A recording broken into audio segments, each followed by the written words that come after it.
Engaging. Stay safe, team. I'll leave that side to you.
Endman.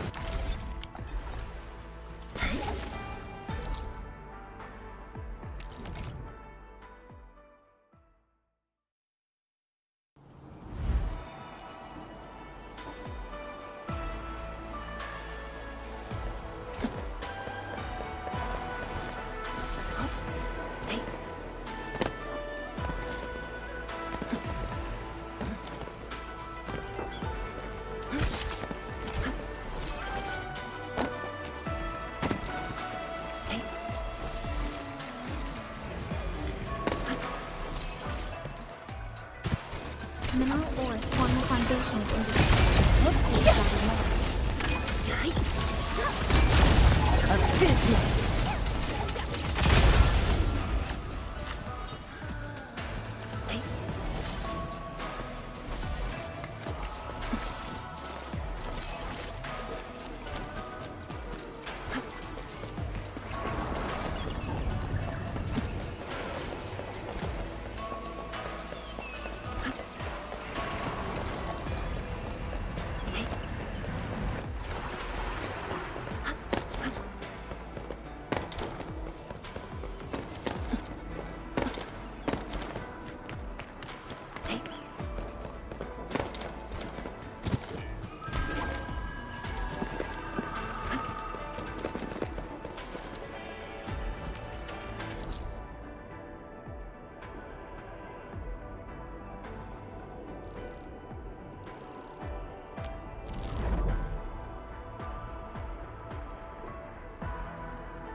The moment you say work, all my energy just evaporates.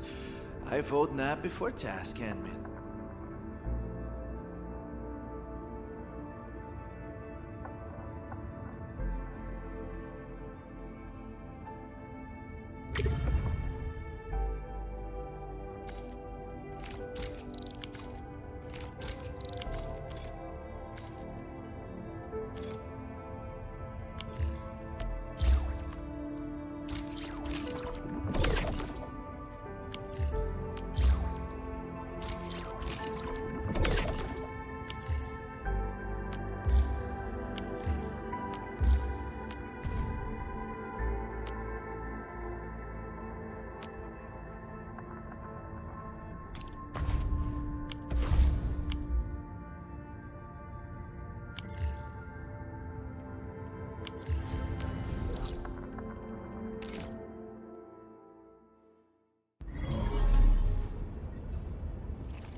Cool.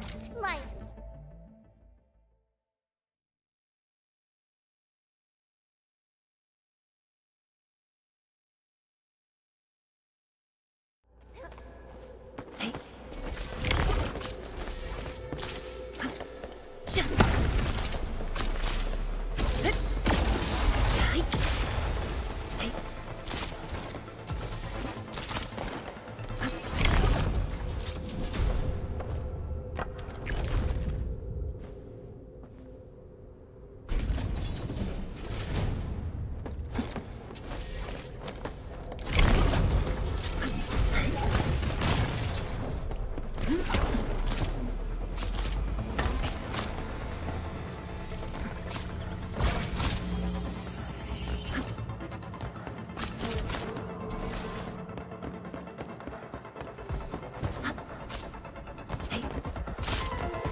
engaging.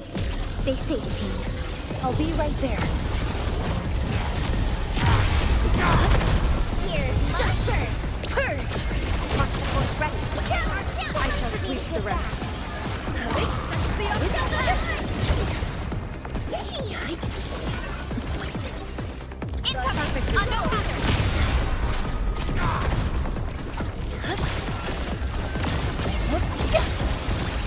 Awaken! Purge! Get down! Don't force yourself!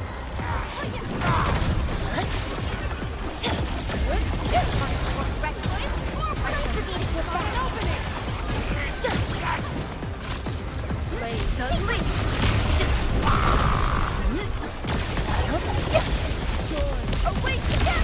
Don't force yourself!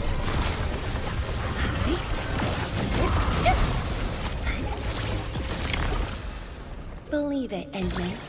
Victory will be ours next time as well. Not bad. You actually...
Engaging. Stay safe, team.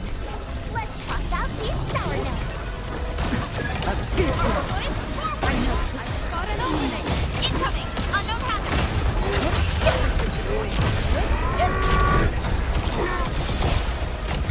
Don't stop. Keep.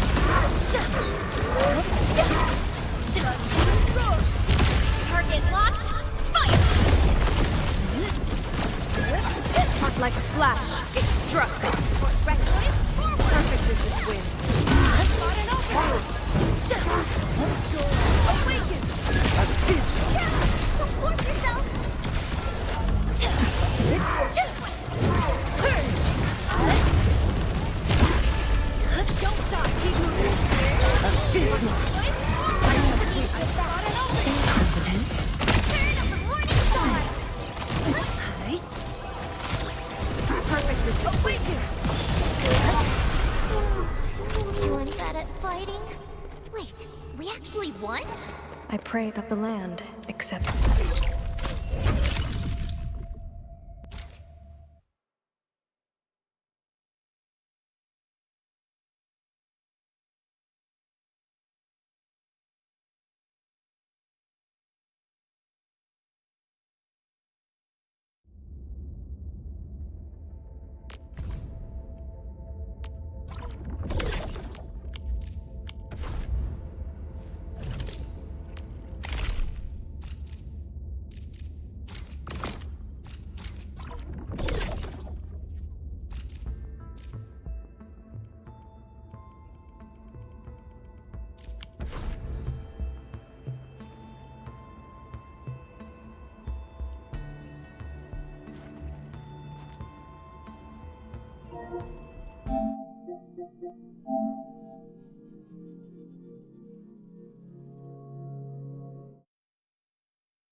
from an informant.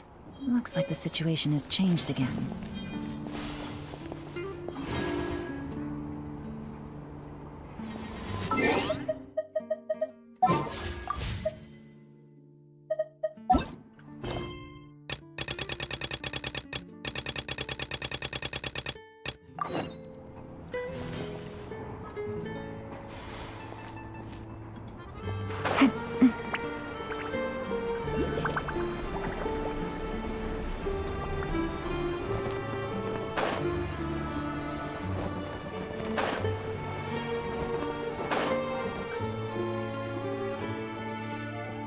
I have to be getting close. Don't go any further.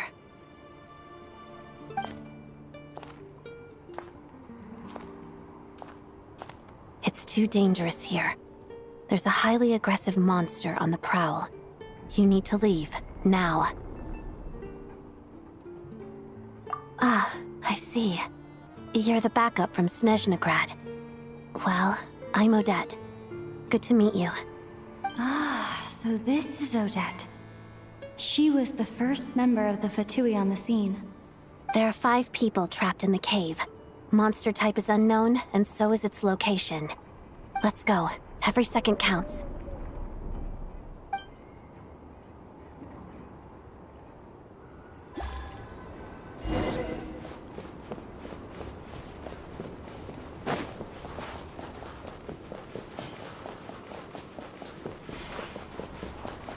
Careful.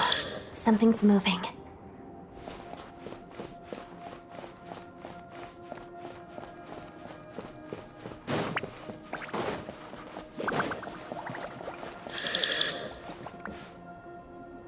This must be the monster's shadow. Looks like a tough opponent.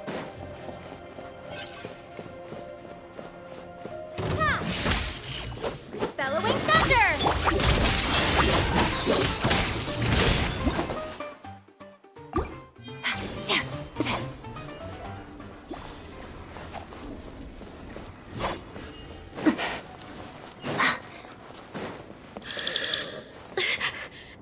Stay back!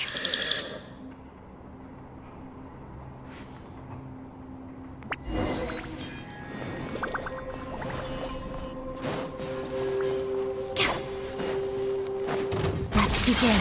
Heart of death. Witness the snow swan's grace.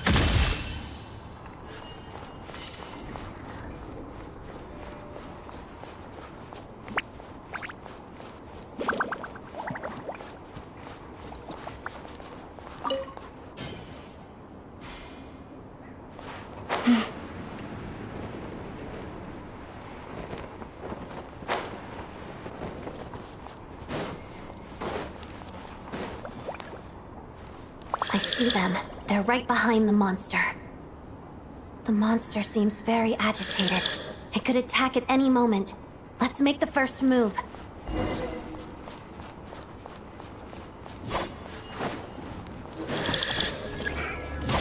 Shadow me. Take this! Thunderclap!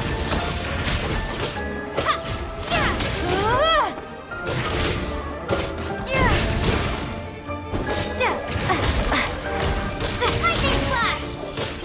Together. Pirouette.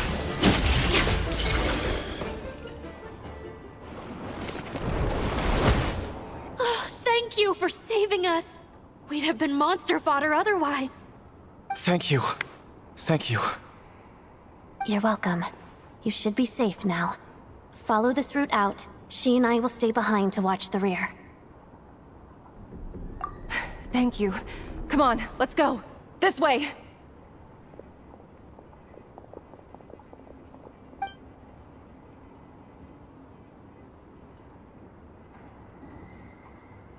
I've searched the area.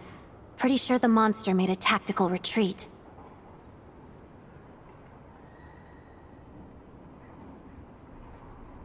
Yeah, but with us here, it won't be coming back anytime soon. It may be small, but don't be fooled. It's a ferocious beast. People are just food in its eyes. It's lucky we got here when we did. The trapped miners have been successfully evacuated. time for us to leave.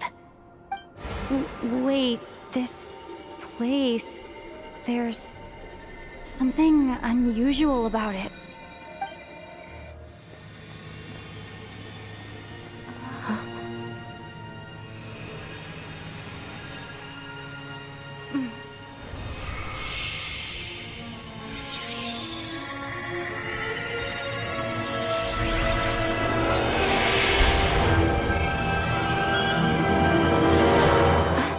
What is that? I don't know. It's back? Guess it has family.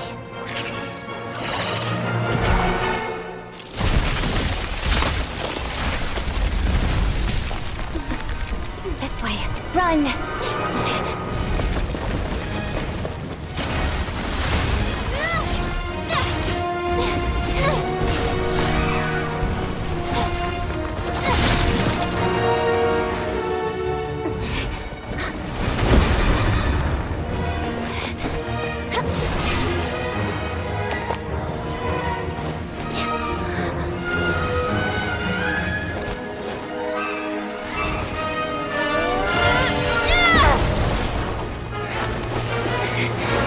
Thanks.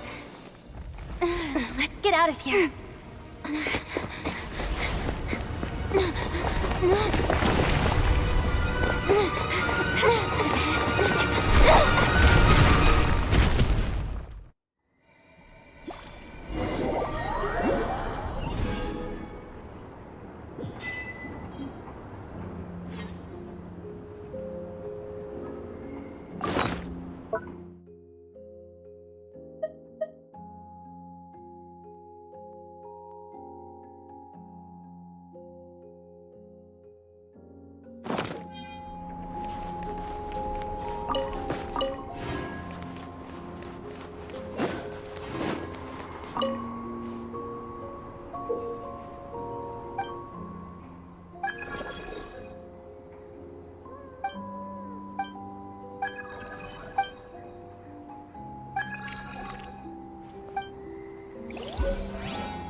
Everyone's accounted for.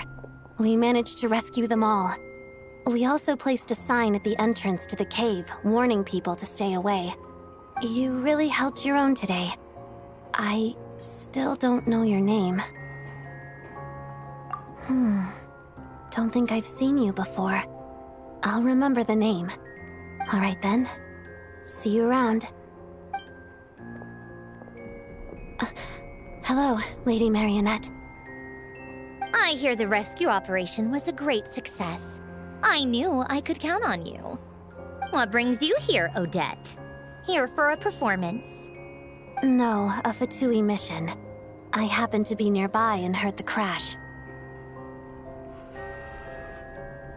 She hasn't introduced herself then. Odette is the prima ballerina of Snezhnograd. She's quite the celebrity. If you ever hear people mention the two crowning jewels of the Korailievsky troupe, they're talking about Odette and the prima donna, Vodianitsa. On top of that, Odette's also a rising Fatui star. It's looking likely she'll inherit the title of the Fair Lady. She learned all her combat skills from Rosaline herself. Used to be one of her most valued subordinates, too. You flatter me, Lady Marionette. If she's Rosaline's protege, that makes me... never mind. There's no need to bring it up. No point making things awkward. How's progress on your end, Lady Marionette? Equally successful. I finished reinforcing all the equipment. Took me a little longer without Polonia's help. But the outcome is the same, of course. Even if the heavy snowfall summoned by that monster lasts for another 3 months straight, this equipment won't give way. All right, Now that we're done here, it's time to get out of this blizzard. Sure, but Snezhnograd will send someone to investigate and draw up a relief plan. And I guess I'll have to write the incident report myself this time, since it involves a mechanical malfunction. First, Pantalone needs to approve the budget, then Pulcinella has to sign off on the plan. Once they've argued it out and reached a compromise, we can move forward. That's the rough process anyway. Could take anywhere from a couple of weeks to a couple of months, depending on how smoothly it goes. Yup, nothing we can do about it. There's a whole stack of incident reports like this back at the office. The snow has eased a little for now, but there's no telling when that will change with that monster still at large. Fuel for heating is in short supply, and relief is weeks away. There's no immediate threat to life, but still, it just feels like there should be a better way. Hey, quit daydreaming. Let's get back to Snezhnograd. When did you get a new sword? I found it in a cave. It handles pretty nicely. You have a strength.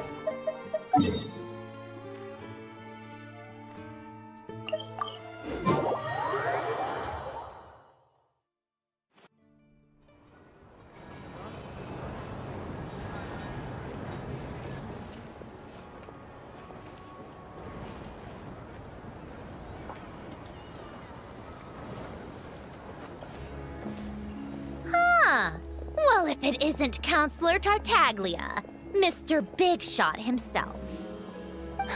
Go easy on me, all right? I'm still recovering from the interrogation the real Big Shots put me through. Hey, comrade, it's been too long. I heard you came looking for me earlier. Nicest surprise I've had in a while. Good to see you too, Odette. I'm guessing you guys just got back from Sviatlo Lajdovka. How'd it go? Crisis averted? It went fine.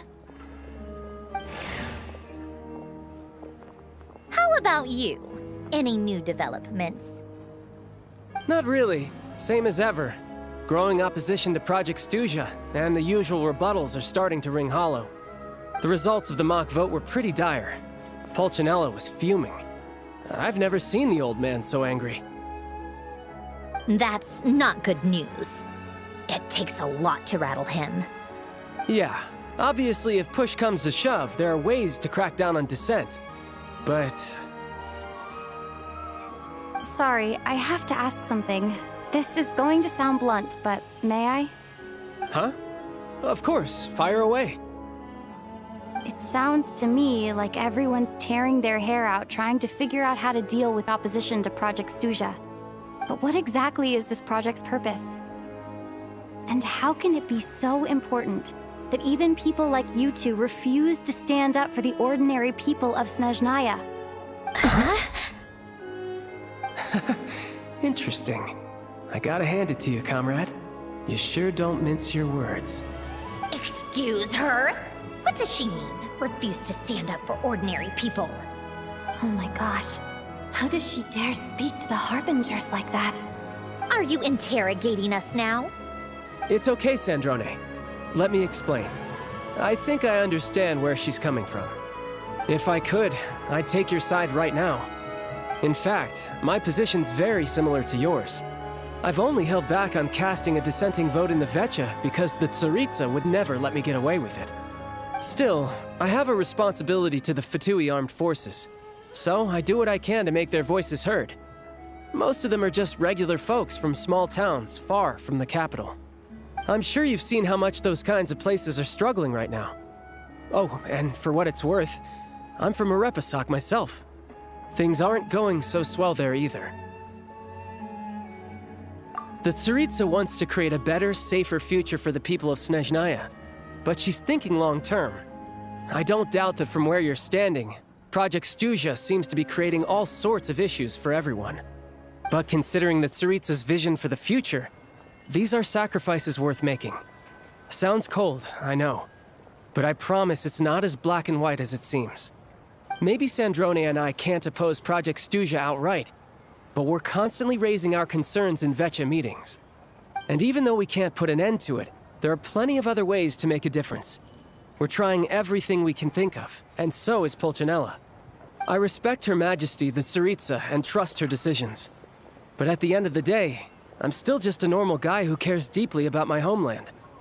And my family, who all live here. There's no way I would ever abandon them. As contentious as things can get within the Vetcha, there's no selfishness or malice behind it. Everyone wants to get through this period as smoothly as possible. The issue is that there's no way of pleasing everyone under the present circumstances. Most of the time, we're trying to decide on the lesser of two evils, which obviously isn't a great look. But that is not the same thing as being blindly loyal to the Tsaritsa. No one's got their head in the sand here. We're all well aware of the way things are. We're just doing our best to make it work. In fairness to Snezhnaya, she rushed to Svietlo Laidovka's aid the moment she heard that people were in danger. And even Tartaglia, who used to only care about the thrill of the fight, is clearly doing his best to rise to the demands of his new role as counselor. Hey, come on. There's only so much we can say, so don't press us too hard. Look, I know how untenable the Tsaritsa's position looks if you don't understand her motives. Maybe you've heard already, but she's currently leading her army on a campaign to the east to defeat the monster that's been causing these brutal blizzards. Striking that monster down will be a significant step in dealing with the present energy crisis. As laser-focused as she is on realizing her lifelong ambitions, she's still putting time and energy into taking down this powerful monster. To me, that says a lot. If she thought Snezhnaya and its people didn't matter in the grand scheme of things, why would she waste her time on something like this? Thanks. I meant every word I said, though. I wasn't just trying to placate you. I've already done more than enough diplomacy for one day. I still think this adventurer raises a very important point. Our two harbingers have made their positions very clear. But there are many others in the Vetcha who must feel trapped and forced to vote against their conscience. I think it's a very valuable quality to be willing to speak one's mind, despite the risk of offending powerful figures.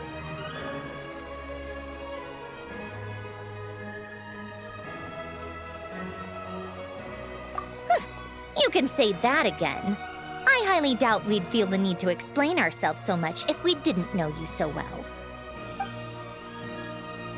Forgive me, adventurer, but might I be so bold as to ask about your background?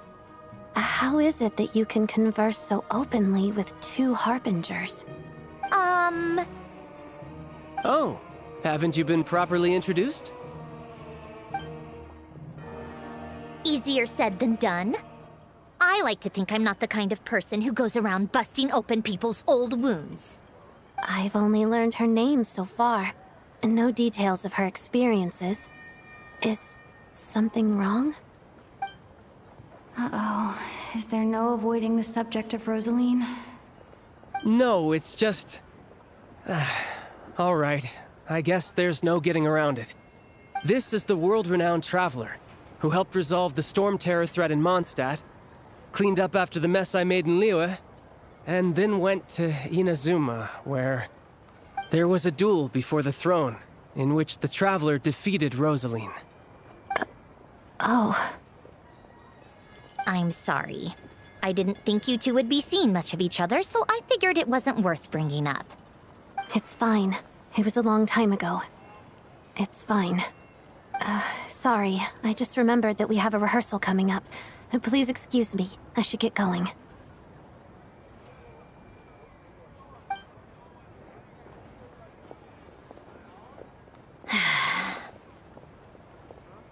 I've mentioned this to you before, remember? She was Rosaline's most valued subordinate. But they didn't actually get along. Not that Rosaline was really the type of person to make friends, but death has a way of resolving a lot of conflicts. Don't let it weigh on you. Like she said, it was a long time ago. It's in the past now. Odette has a very different personality from Rosaline. Give her some time. I'm sure she'll work through it. Oh, by the way, where's Paimon? It's not like her to hide away. She hasn't been feeling well, so she's resting at Podvorier Restaurant. I got a couple of my people to look after her while we were gone. Oh, right. Sorry to hear that. Poor thing. Reminds me of when Tonya was little. She really felt the cold back then. Used to get ill all the time.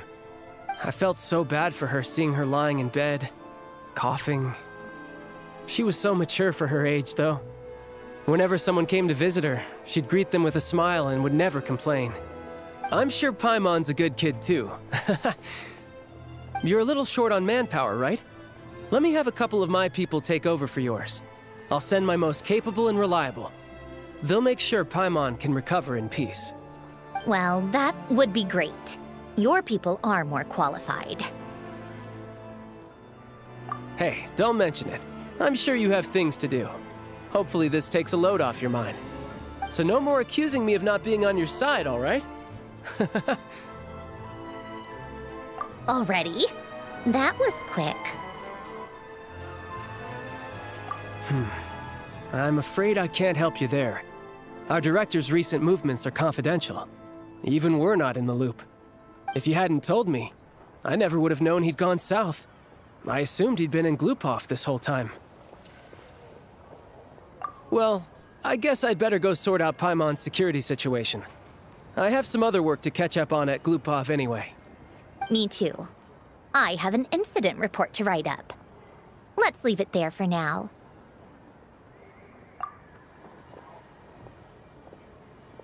I guess everyone's in a difficult position. But Tartaglia's right. I have things to do. Things I want to do, and things I ought to do. To start with, I should go ask Alosha if he knows of any way to help Sviatla Ledovka.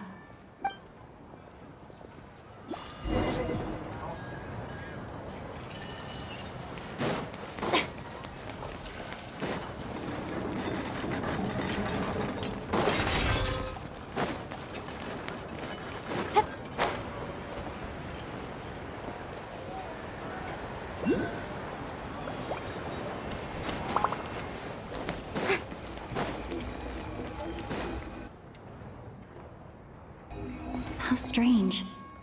This sword seems to be vibrating of its own accord.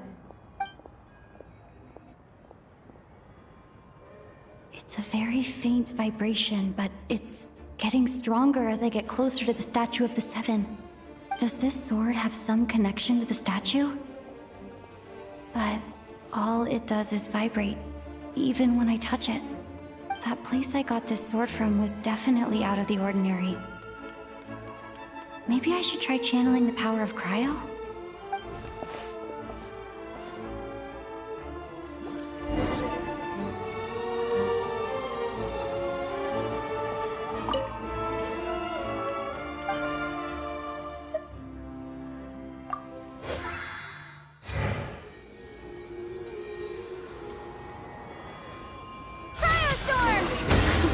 It worked! There really is something special about this sword.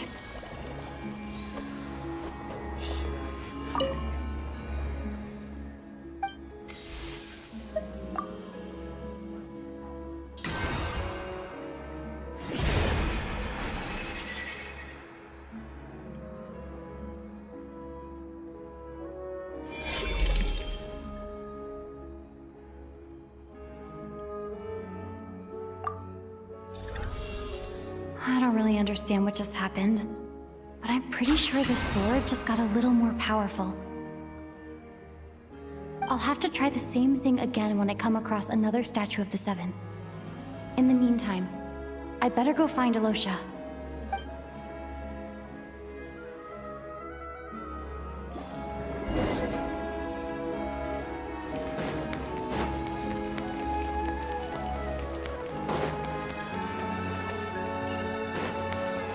Wow, this would be the perfect location for shooting a film.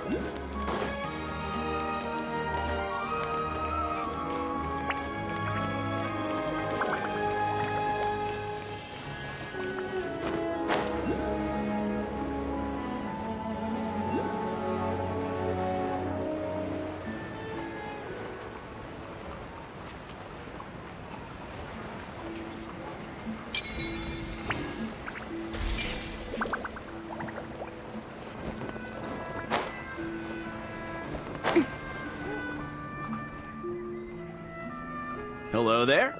How can I help? Ah, sure thing. Give me a second. I'll go fetch them for you.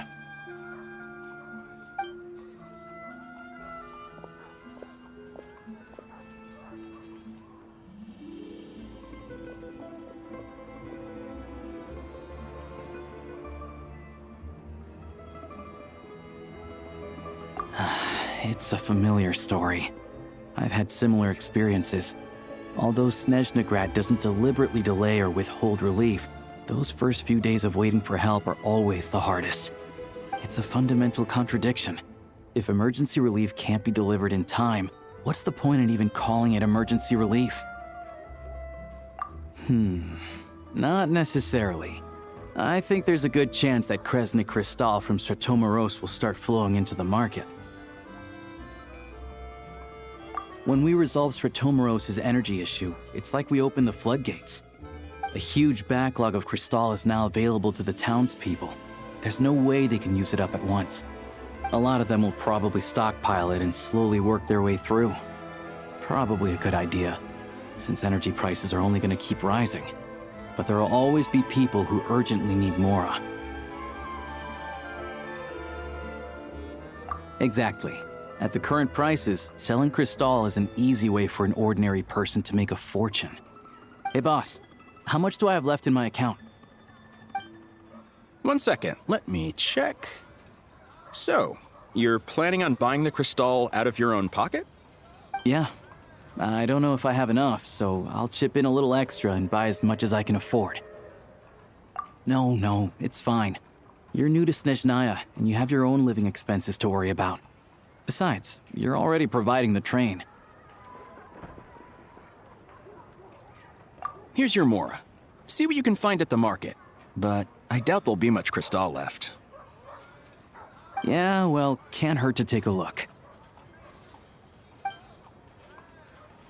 Let's see. Huh?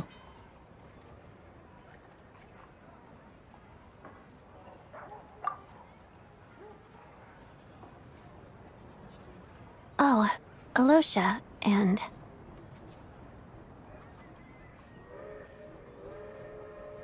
Hello? I didn't realize you two knew each other. Yeah, I take on some odd jobs in the city to supplement my hunting income. Sometimes I work as a cleaner or prop hand at the theater where Odette is one of the big stars, so I've met her a few times. When the weather's as bad as this, it's better for a hunter to adapt than to keep looking for game. Yes, and we sometimes need extra help.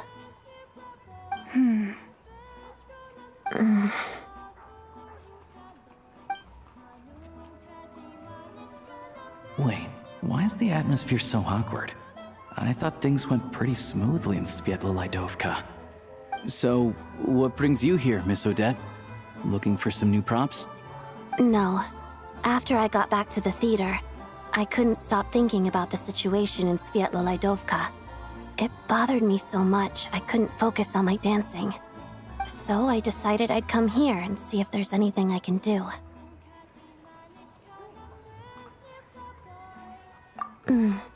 You too, I presume. I suppose that's why you're here. I didn't feel comfortable expressing my true opinions in front of the Harbingers. Not least because ordinary Fatui like me don't even know what Project Stuja is all about. Without knowing the full picture, I can't make sense of it. And at some point, if things aren't making sense to me, I can't just keep going along with it. So many people feel the same way. They wish they could do something, but all kinds of reservations hold them back. Explains why groups like the Rokot are springing up to fill the gap. Yes. Well, that's one option. But there are risks to consider with organizations like that. The Fatui does not encourage their activities. Right, because things can get out of hand, and it's hard to hold the right people accountable when they do. I've heard about a few cases like that. Sandrone said Odette was on track to inherit the title of the Fair Lady. If so, she'll be able to find out what Project Stuja is really about. Still, it's probably a little soon to ask her about that. There may be more to the story. What's on your mind? I think we can both agree that no matter which side you're on, it can't stop you from doing the right thing. Where there's a will, there's a way. I know what Rosaline did while she was abroad. You made the right decision, so no hard feelings. So, what's your plan? Oh, we were gonna buy some crystal. I heard there's some on the market right now. Funny. I had the same idea. In that case, let me pay. I can claim it back as mission expenses. The real issue here is that government relief is behind schedule. Surely it makes more sense for the state to cover these costs than for us to pay out of our own pockets. True. It's a huge expense after all.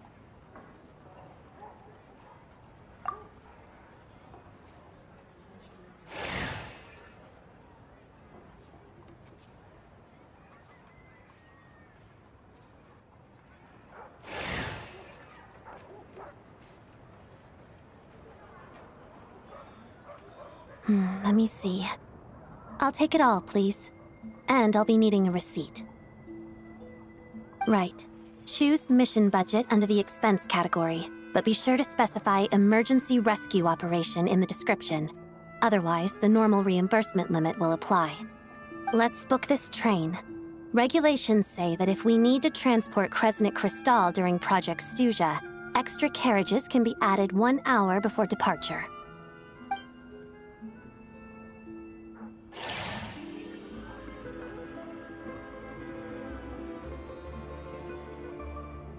That should do it. The train will be escorted to its destination by Fatui guards. This is my first time seeing you handle Fatui affairs, Miss Odette. It seems you're as skilled an officer as you are a dancer. You flatter me. It's only because I've been doing both my whole life.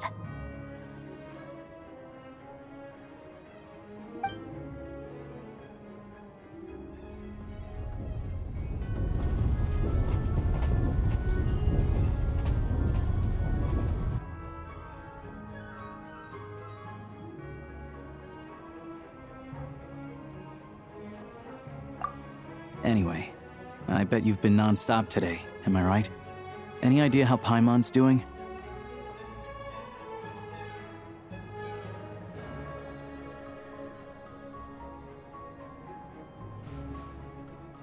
What's wrong? Who's Paimon? Her travel buddy hasn't been feeling well. She caught a cold right after they got to Snezhnaya. Sounds like she's important to you. I can't believe you've been dealing with this on top of everything you've been doing to help the people of Snezhnaya. I've got nothing going on right now, so I'll join you. I want to see how she's doing. May I come too? I have some candy that someone gave me back in Svietolaidovka. Plus, I know a little bit about relieving cold symptoms. All right then, let's go.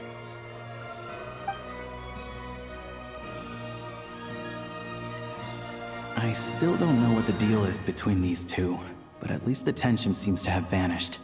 A good sign, hopefully.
Hello.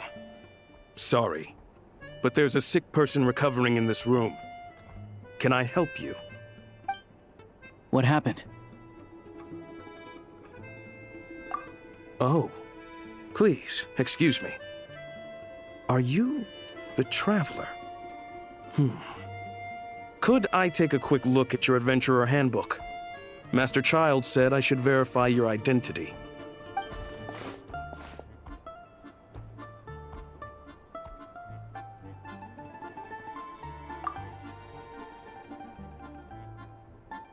Ah, it's really you. Sorry for the inconvenience. We're under strict orders from Master Child to keep this room well guarded. At the same time, we can't interfere with Podvoye Restaurant's business. That would only seem all the more suspicious and draw unwanted attention to this room. Besides myself, a few of my colleagues are stationed in and around the restaurant, in plain clothes, of course. Rest assured, you're in safe hands. I didn't expect such a high standard of protection. Well, Master Child handpicked us for this special assignment. We're not about to let anything go wrong. Anyway, I won't keep you any longer. Please, head inside.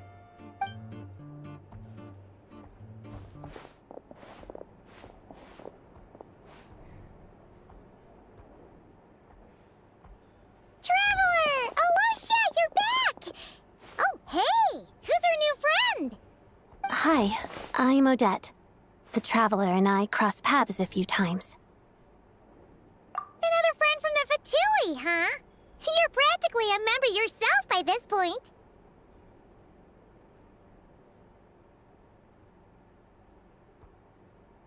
Paimon's definitely on the mend. We should be back to our usual travels in a few days' time. Seems like that doctor was right.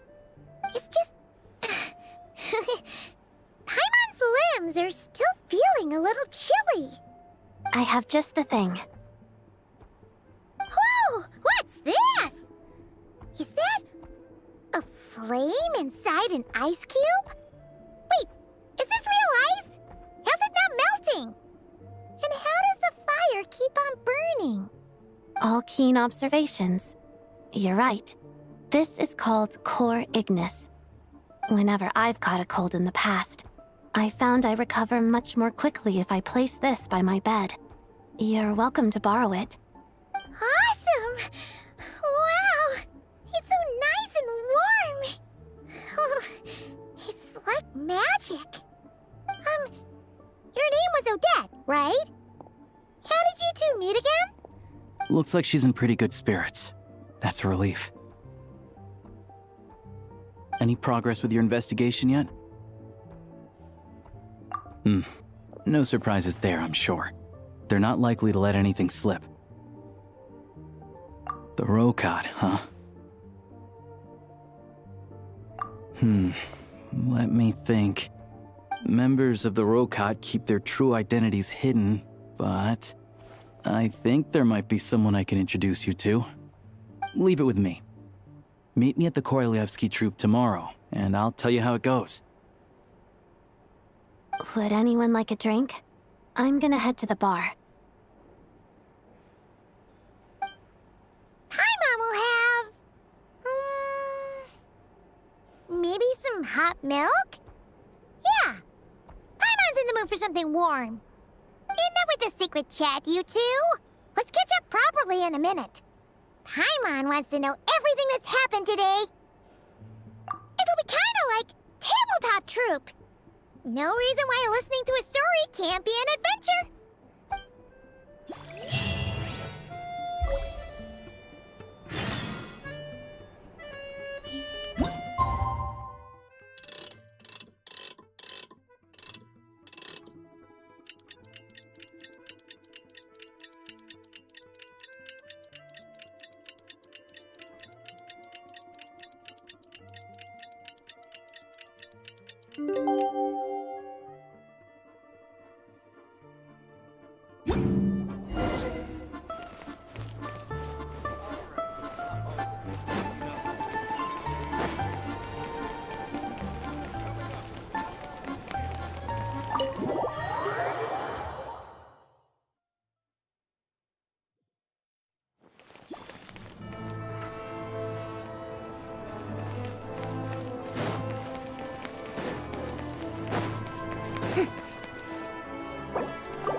Ah, you made it. I've got some tickets, and I managed to set something up with the Rokot. It'll have to wait until after the show, though. Happy to stay and watch? I doubt you've seen the pleasure. Here, this is the way in.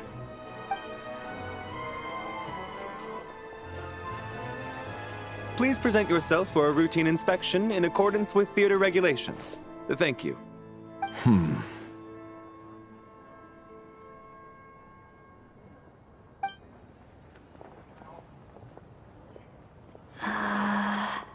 Is that guy with the fatui?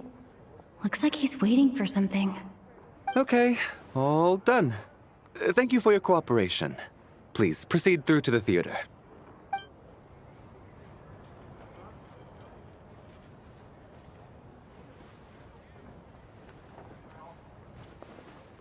What's up? Everything okay? Snezhnaya's business and political leaders are always passing through here, so it makes sense that security's tight. Still, it's a little unusual to see the Fatui's Armory Palace guard here. You saw him, right? The guy right at the back. Strong, silent type.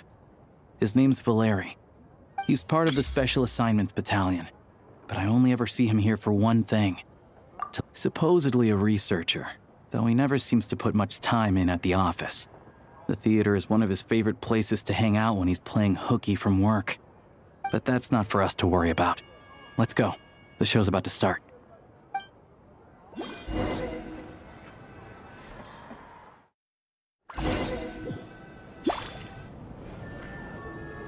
What do you think? Pretty impressive, huh?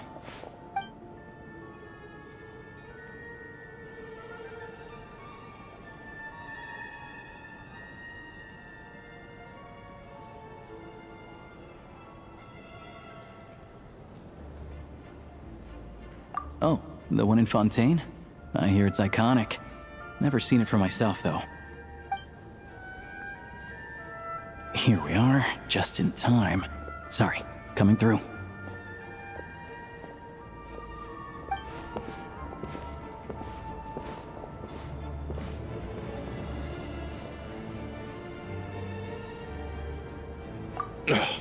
If you're gonna show up late, keep your mouth shut. What's his problem? Whatever. No point arguing with people like that. Look, there she is. That's who I'm introducing you to later. She's the lead singer of the troupe, Vodyanitsa.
this leads directly to the green room.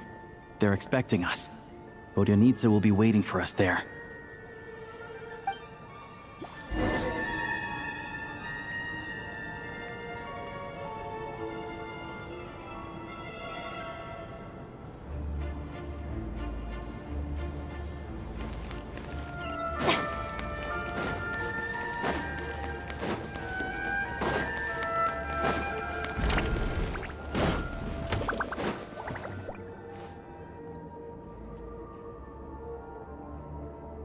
Hey there. Excuse me. Ugh! Can you believe it? I am so mad right now. Come in! Oh, it's you two. Huh? You know each other? Oh, wait. Is this who you were telling me about? The one you met yesterday and couldn't stop thinking about? I never said that. Yes, you did. Why are you denying it? It was right before I went on that rant about the moody factory owner. Oh, I remember it so clearly. Might I ask what brings you two here? Oh, I just brought her here to see the show. And when it finished, she was full of praise for Vodyanitsa's performance. So I thought I'd try my luck, see if we could get the chance to chat for a bit. Maybe get an autograph? You work here. You of all people ought to know that's against the rules. It's not what the green room is there for. Oh, what's the big deal? Come on, don't be shy. I can give you an autograph. You can take a picture too if you want. Do as you please. I finished all my shows for the day. I'll leave you to chat.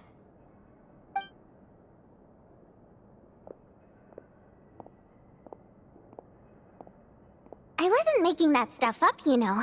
Odette's just too proud to admit it. She thinks very highly of you. And so do I. You did the right thing in Svietloladovka. We're good. Odette's out of earshot. I'll lock the door. Confidentiality, of course. The Rokot is very strict on that. Whoa, Alosha! Not out loud! Not with an outsider here. Relax, I've taken care of it. Look at this. The President's reply sent this morning. Wait, so she's been approved to join? You told me last night that you wanted to get intel from the Rokot. Unfortunately, Rokot intel is only available to members. But ever since you set foot in Snezhnaya, we've been working together. I've seen the way you work, your character, and your motives. Everything about you is perfectly in alignment with what we're trying to achieve in the Rokot. So I figured I might as well cut to the chase. I wrote a letter to the President explaining your situation, including just the right amount of detail. His approval came very quickly. Of course, it's still your decision whether you want to join or not. Well, assuming Odette was telling the truth and she didn't misjudge you, I guess we don't need to worry about you blowing our cover. Still, you gave me a real fright. I didn't know that's why you came looking for me. So, that stuff you said about admiring my performance, was that just because Odette was here? Did you actually mean it? Now you're talking. That's what I like to hear. Anyway, let me give you a quick rundown of how things work. Like I said, the Rokot is a covert organization, and we hide our identities. Members typically don't meet in person or even know each other's identities. This helps us maintain a high level of independence and secrecy. Because of this, members are basically free to decide their methods without constraints, so long as the outcome of any activity doesn't violate the organization's principles. After all, we don't have any ostensible contact with each other. This way, if anything goes wrong, no one else will be implicated. Beyond the freedom to choose how you operate, it's also your choice whether to act at all. We have plenty of members who have yet to take any action. In short, joining the Rokot in and of itself won't place any restrictions on your activity in Snezhnaya. There's a code of conduct you can read if it interests you. But basically, as long as you don't plan on using your anonymity to go around doing evil, you'll be fine. I tried reading it 5 or 6 times. Never made it all the way through. Even the most lackluster script makes for more interesting reading. Great. Then I'll go grab an official application form. Be right back.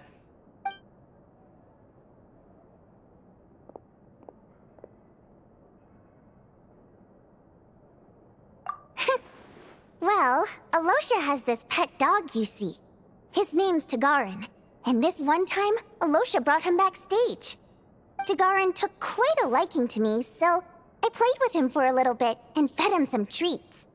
Then, the Rokot was out on a mission one day, and even though we were all in disguise, Tagarin recognized me right away. Just a coincidence, really.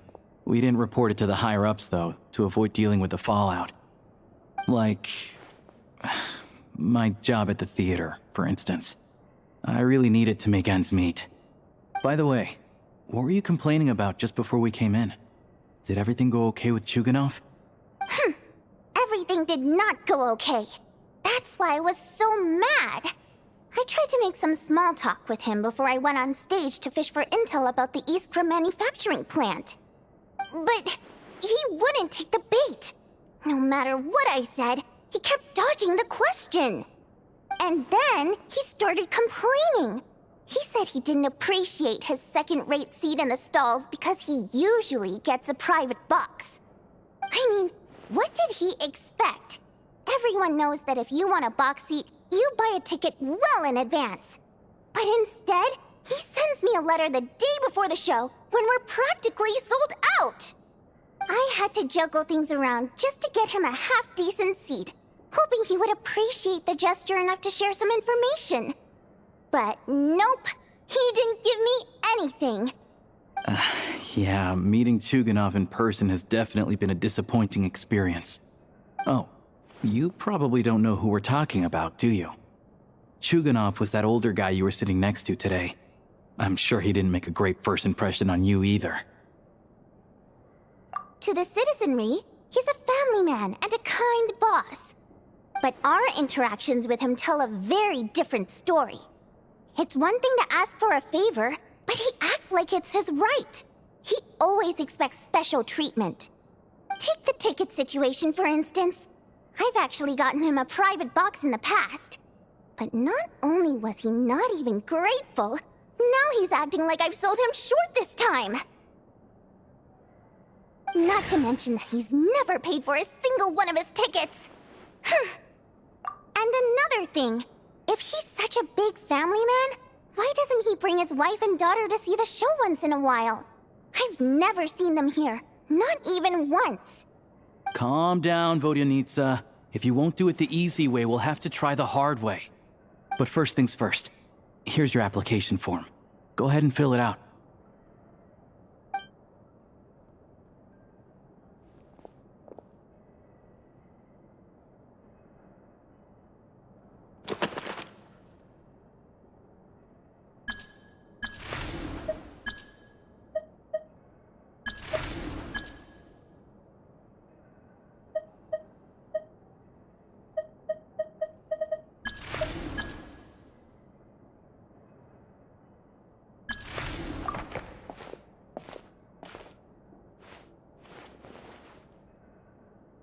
Excellent. We'll hold on to this for you. All right. Now that we're officially Rokot comrades, I can tell you. Chuganov is the target of our current operation. Recently, we've done some recon work at the Iskra manufacturing plant, which pretty much confirmed that their energy consumption is way beyond the legal limit. All we need now is some direct evidence to present to the Vetcha, so we can demand that they shut the plant down. That way, the Kresny Crystal can be allocated to where it's needed most. I was hoping he might let slip during one of our chats, but he's too tight-lipped. We'll have to find another way. I'm meeting another regular theater-goer tonight, Mitya. But Valeri's here too, and he's probably looking for Mitya, so he may end up being a no-show. Don't you worry. He must know how to dodge Valeri, or he wouldn't be showing up on time for every performance. Mitya is a renowned energy expert. Although we can't get any direct evidence of the excessive energy consumption at the plant, we can accidentally let the information slip to him. The authorities should take someone like him seriously. So if he starts raising questions about energy use at the Iskra manufacturing plant, there will be a proper investigation. Also, we're not allowed on site, but he has clearance. So all we need is his cooperation. Yeah, so that's the other thing we're trying to figure out. Though I think we're far less likely to make any progress on that front. Still, I hear that Mitya is a bit of a chatterbox. So, who knows? Maybe if we catch him in the right mood, he'll let something slip. What do you think? Sound like something worth your time? Okay, in that case, you guys find a seat somewhere nearby. Pretend you're a couple of buddies there to eat, and keep your ears peeled for useful information. He's a huge fan, so I doubt he'll have his guard up around me. But you two need to be convincing. If he suspects anything at all, he might stop talking. Sure. Don't worry. We'll make a believable pair of buddies. Perfect! You've sold me already. Now, help me tidy this room up a bit before we head out. Okay. What needs tidying? Everything!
We come here often, so we shouldn't stand out. Let's sit here. Now, it's up to Vodyanitsa. Let's see how the conversation goes.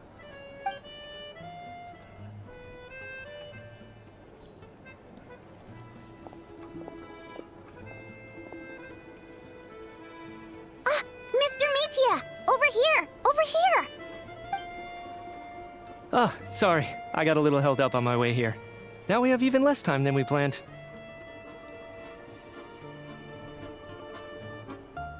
Go ahead and order some snacks and drinks, whatever you like. Let me see. According to my schedule, we still have 25 minutes left. You're really pressed for time today, huh? I was imagining this would be a leisurely chat. If you'd prefer, we can always reschedule for another afternoon when you have more time. No need. Getting to meet the lead singer is a very precious opportunity for me. I'm not about to pass it up. I've already had to decline your invitation several times because our schedules rarely align. If I don't grab this chance while it's here, who knows when the next one will come around? Well, it's very kind of you to make time just for me. I'm not too sure, to be honest. But Snezhnaya's full of weird and wonderful things like that, so people tend not to bat an eye. I'm sure the same will go for the Eye of Grey and Paimon. The reason I invited you out for tea and a chat today was to get some feedback from a true fan of the theater. Well, I genuinely have nothing bad to say. No matter how many times I hear you sing, it never gets old. It always seems fresh and new somehow. Maybe it's because the more times I listen, the more details I notice. Or maybe you simply improve with every performance, delivering it better each time. Thank you! I'm delighted to hear that. Could you give me any specific examples? Oh, yeah. The piece you sang today, for example. Beneath the Frozen River? Hey, what's with you? I'm just praising a good performance. I always used to find that such a bleak and lonely song. But the more you listen, the more you realize that it's not as cold and nihilistic as it appears. When you really dig down into it, there's a certain level where you're surprised by the emergence of hope. Wow, I'm impressed. I didn't expect you to pick up on that. Actually, I only tried out that angle after talking with a composer. Still, Beneath the Frozen River wasn't on today's program. Oh, really? But it's a classic. You sing it every time. Almost every time. Oh, well then. Let me say a few words about that other all-time classic, Flying in the Wind from the Mountain Sparrow. I didn't sing that one today either. My voice wasn't quite up to it, so I switched it out at the last minute. Oh, but, Sorry, Mr. Mitya, but you were at the theater today, yes? Of course I was. Remember? I said hello to all the troupe members before the show started. You, Odette, and the others. So what did Odette sing today? Elegy of the Snow-Winged Goose, of course. Correct. I see. I see. You find my singing boring, don't you? That's why you don't remember a single song. Looks like I'll need to cut a few from the program next time. No, that's not it. I swear. All right. I'll be straight with you. I'm sorry. My mind was wandering as you took the stage today. I enjoy watching your shows because the exquisite performances stimulate the mind. It always sparks some inspiration for my research. So, whenever I get stuck at work, I come to the theater for a change of pace. Odette's dance during the Elegy of the Snow-Winged Goose today was simply incredible. It got me wondering what she's been going through recently. That look of sheer defiance in the face of utter tragedy? It was so inspiring.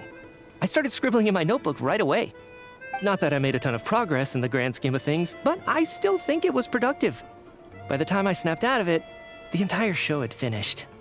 So what you're saying is, you didn't listen to my singing at all? Unfortunately not.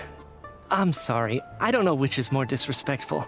The fact that I don't always come for the show itself, or the fact that I missed your performance. Seems like things are getting a little awkward. Mitya just stepped into a conversational minefield. If there's one thing Vodyanitsa doesn't like, it's people who show disrespect for her performance. This meeting was so hard to set up. Don't tell me it's already falling apart. It's fine. I suppose this is affirming in its own way.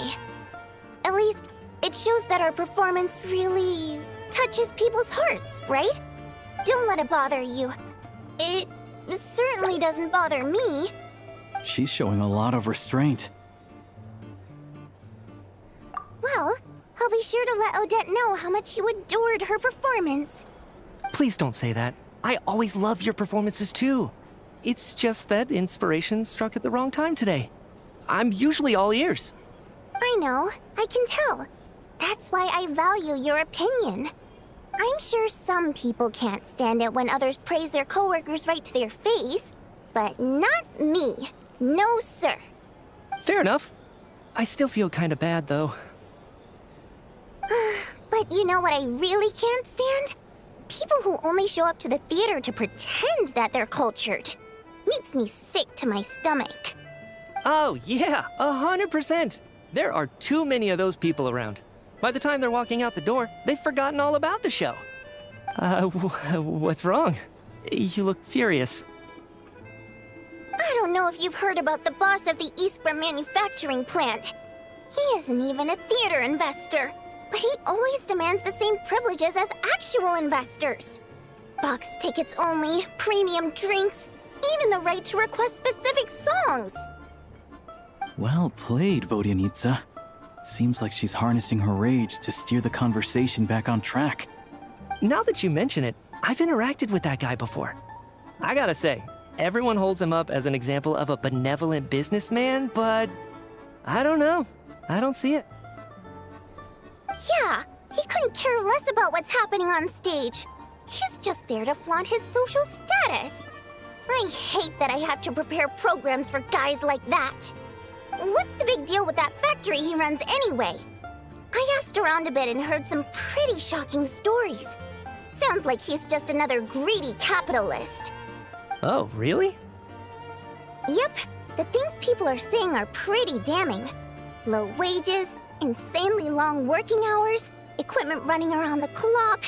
And as if that's not bad enough, he also strictly forbids his employees from giving any kind of interview.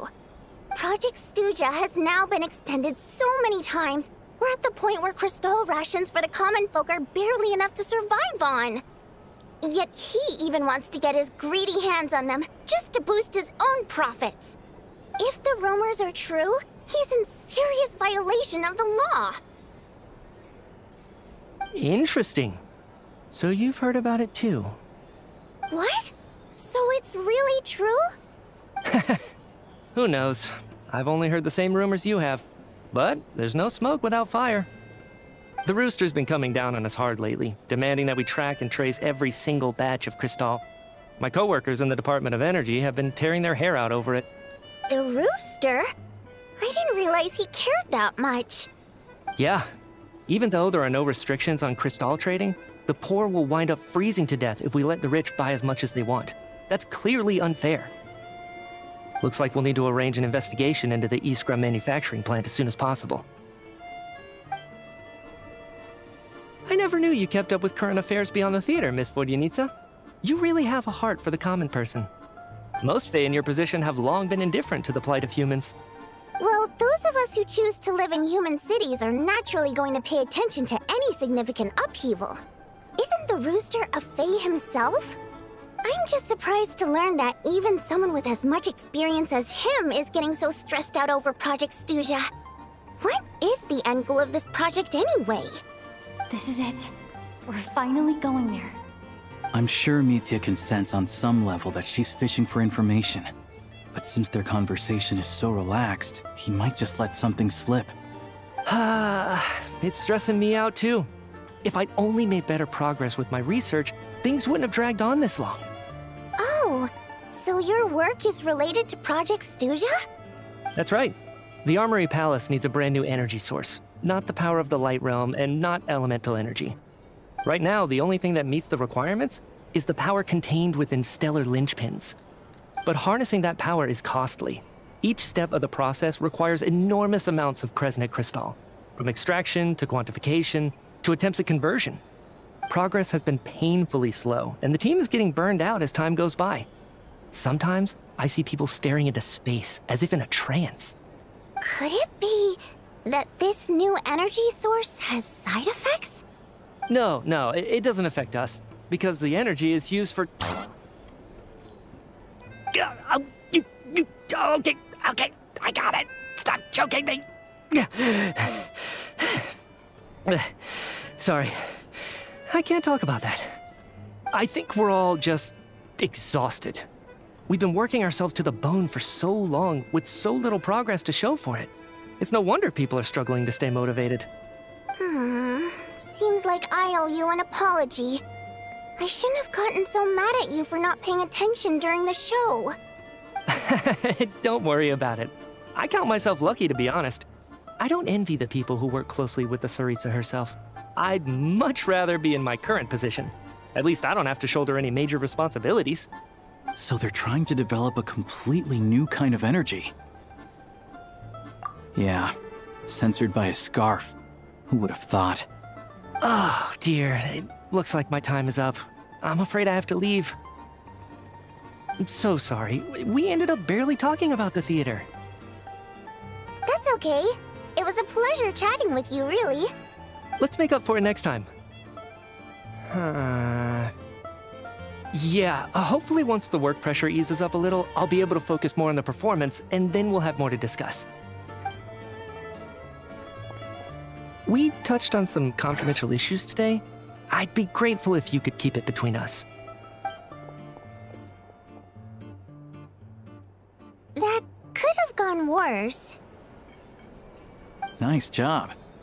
Why was Mitya in such a hurry to leave, though? Sorry, routine inspection.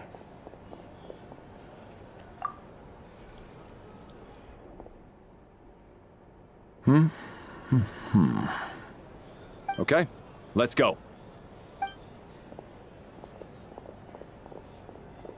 So he wasn't rushing to get back to work. He must have calculated that Valeri would find him here in exactly 25 minutes. That's frighteningly accurate. One of the main duties of the Special Assignments Battalion is to ensure that important figures stick to their schedules. All right, time for us to get going too. Excuse me, check please. We'll settle our check too, then. Oh, hello there. Mr. Mitya paid the check before leaving. He also asked me to pass on a message. He said it was an honor to share his tea break with Miss Vodyanitsa and her two friends. Wait. So he knew we were here all along? This raises a lot of questions. Did he deliberately mention the new energy source so that we'd overhear it? Maybe his work isn't confidential after all. Maybe the key here is the purpose of this new energy. I guess that's the next thing to look into.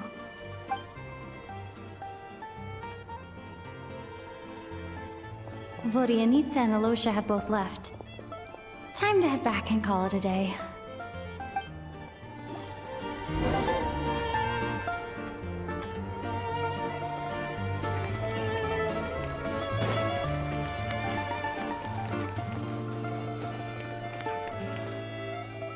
You're back! Here pretty early today. Paimon was just gonna mention that.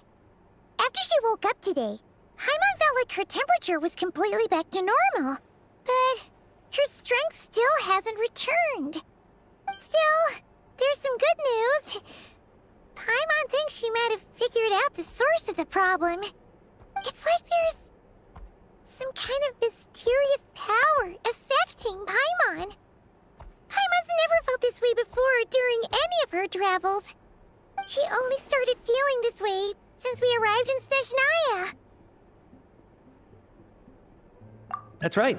The Armory Palace needs a brand new energy source. Could that have something to do with this? What is it? You're making that face again.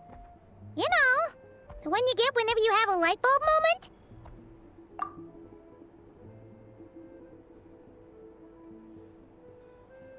So, they're trying to develop a new energy source here? And you think that might be why Paimon's feeling unwell? Well, Mitya denied that the energy they're researching has any side effects. Although, he did say that people working on the project have been having issues with their concentration and short-term memory. And even so, those are completely different symptoms from Paimon's. It's pretty faint, so it's kind of hard to tell. But, if anything, it seems like it's coming from roughly the same direction as the Armory Palace. Sure, Paimon's with you there. But how, though? The Rokat only has a limited amount of intel. Oh, great point! They argue about Project Stusha every day. If we could sit in on one of their sessions, we might pick up some new leads. Good idea! Oh yeah, while you were out, Paimon tried all the yummiest looking desserts in the Potvoria restaurant. This one seemed right up your alley. So, Paimon saved some for you. Come try it once you finish writing your letter.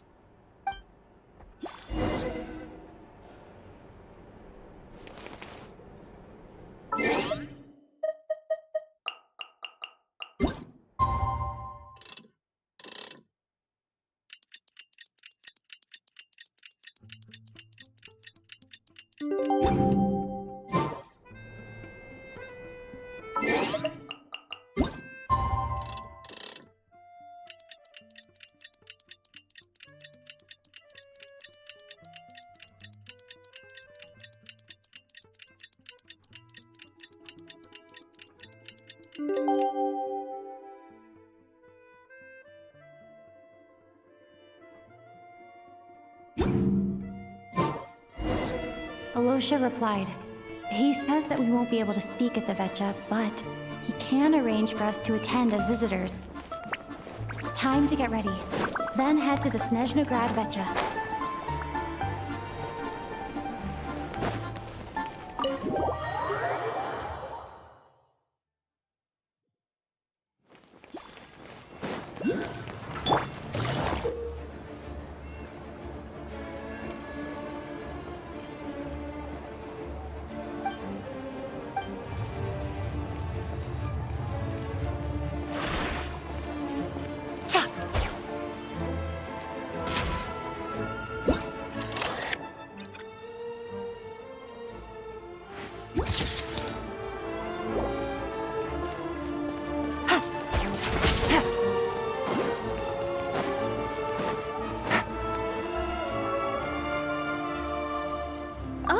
Miss Vodyanitsa, prima donna of the Korylevsky troupe. What a surprise meeting you here. Will you be sitting in on a session of the Vetcha? Sorry, I'm not taking interviews today. Oh good, you're here. The session's about to begin. Let's get inside. Please wait, Miss Vodyanitsa. Could you introduce me to your new friend?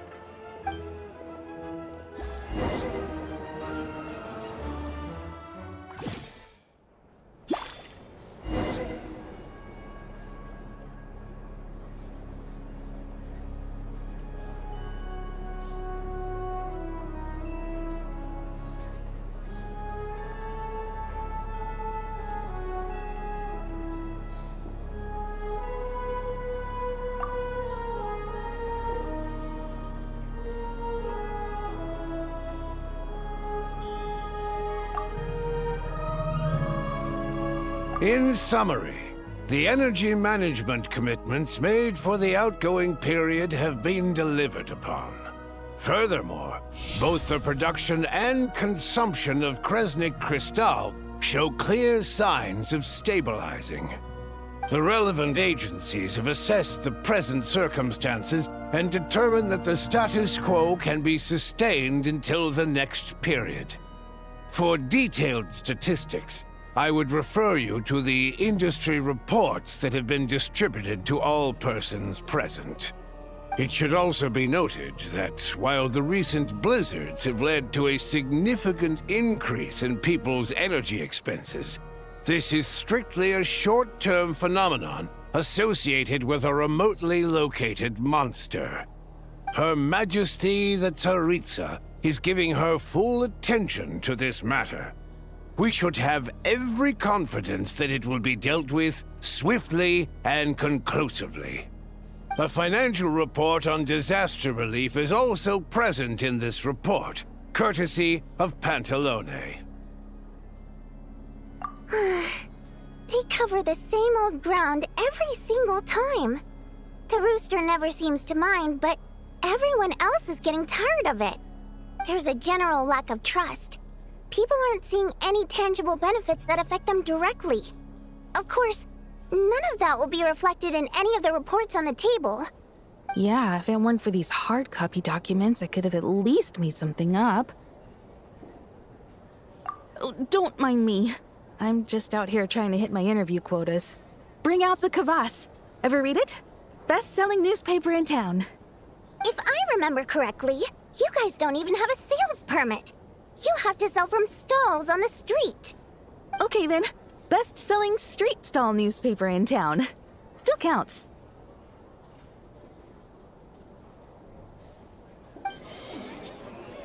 Order! We will now open the floor to the representatives. If there are no further substantive issues to discuss, we will then proceed to a vote on this motion. Snezhnaya has a long tradition of treating members of the Fatui armed forces and their dependents favorably. But recent surveys shows that Fatui families in remote areas have access to 15% less crystal than the average civilian family in Snezhnograd. It's been said many times before, but it bears repeating now. There needs to be a clear and consistent rationale behind how crystal is allocated, or we will soon face immense public backlash. Perhaps you wouldn't need to keep repeating yourself if you would hear me out for once. I say again, true consistency exists only in principle. In the real world, fairness is relative. You appear to treat resource allocation as a simple function of production and population. So what about when the equipment used in production breaks down? Have you factored that into your equation? And do you even know how long it's been since Snezhnaya last conducted a census? If I knew the answers to questions like that, I'm sure I'd be a very wealthy man. And I doubt I'd be going by child. I'd like to bring the focus back to the specific issue I raised. Or do you wish to deny that favorable treatment for Fatui dependents is our long-standing policy? It's easy to be a critic when there's no accountability. That seems to be a running theme in the anti-Project Stuzha cohort. Defeat the ringleader and all other problems will magically resolve themselves. That's what they seem to think. But in case you aren't aware, not one jot in my report would change whether Project Stuzha continues or not. So you have no intention whatsoever of finding a solution to this problem? On the contrary, I'm the only one here who ever brings solutions. Child opened by speaking up for the armed forces. Regrator struck back with style and a war of words ensued. Our reporter was live on the scene to get the audience's reaction as it all unfolded. Who do you support? The people have spoken! Child received raucous applause from the crowd as he pushed Regrator onto his back foot with a relentless barrage of questions. It had to be seen to be believed. Now you see why they don't have a sales permit.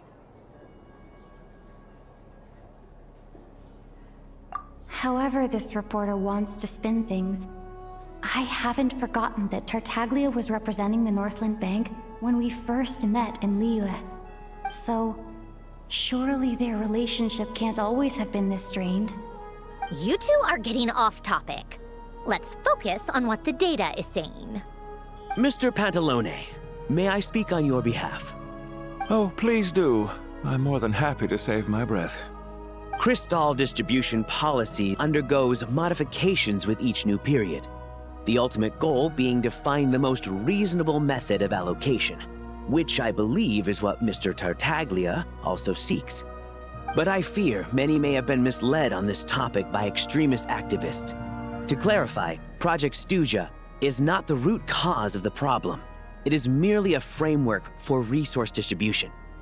The most recent reports all point to Snezhnaya's resilience and adaptability during this period of fine-tuning, and give clear indications that a distribution framework is improving with each iteration. To make drastic adjustments without first considering the risks would likely do more harm than good. It would be a waste of the hard-won experience we've gained to date. Renowned scholar of finance, Arapov spoke up to clarify the fiscal logic, clearly alluding to social organizations like the Rokot in his words. With the notorious Lelex still active to this day, should the Rokot be held responsible? No, there is someone else to blame. She's just rephrasing what Mr. Pantalone said.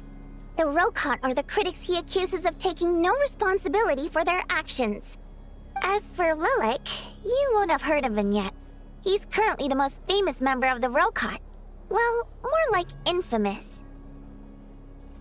Ending Project Stuzha has become an obsession for him. Unlike the more decent ones among us, he believes that votes in the Vetcha are all that matter. So whether it's threats, coercion, or bribery, he'll use whatever means necessary to get people to change their vote. And since we're already on the subject, what do you think of Lelek's methods? Are you for or against?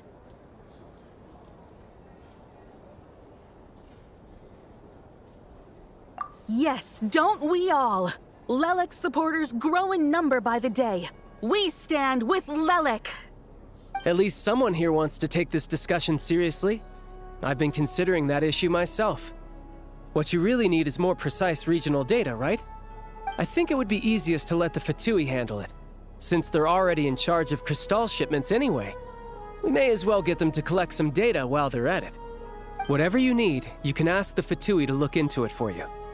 In terms of supervision, I think the Druzhna would be a good fit. I had hoped to discuss this with Miss Vesna, but sadly, she's not present. I will be happy to take a note of your suggestions and present them to Commander Vesna for a decision upon her return.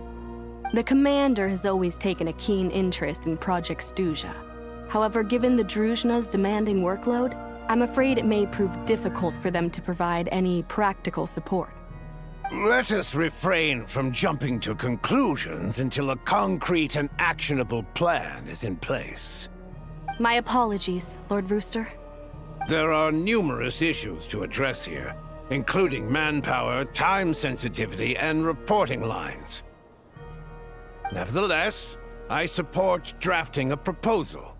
Follow the usual procedure, and it can be raised as a new motion for all parties to evaluate at the appropriate time. In that case, I'd like to share one thought before the proposal is drafted. The issue of time sensitivity was raised just now, which I presume relates to the official reports. In fact, the Energy Commission already collects regular statistics on each urban center and its surrounding area. Would these be of any use? That's a good idea. I read every issue of Sviet-Lolaidovka's report, and although my focus is mostly on the section about equipment operation, the energy consumption statistics also yield a lot of insights. Be that as it may, does no one see an issue with using local data to determine Crystal quotas? In the long term, it seems like a very risky solution. Not if they are used purely for reference. So long as we have the report from the Northland Bank's headquarters to corroborate it, no one will be able to fool me. Very well then. It appears that this arrangement is acceptable to all parties. Yeah, sounds good to me. The members reached a provisional consensus on the issue of improving treatment for Fatui soldiers.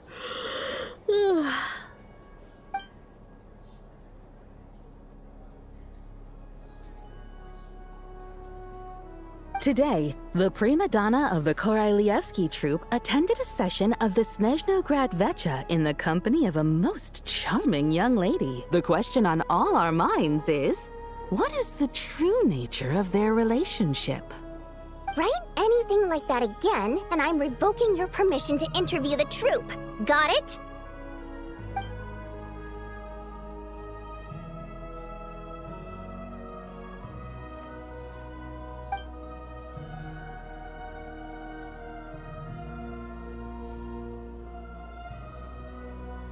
Now then, if there are no further contributions from those present, we shall proceed to the final vote. Hey, check it out! What made him vote against? Why now?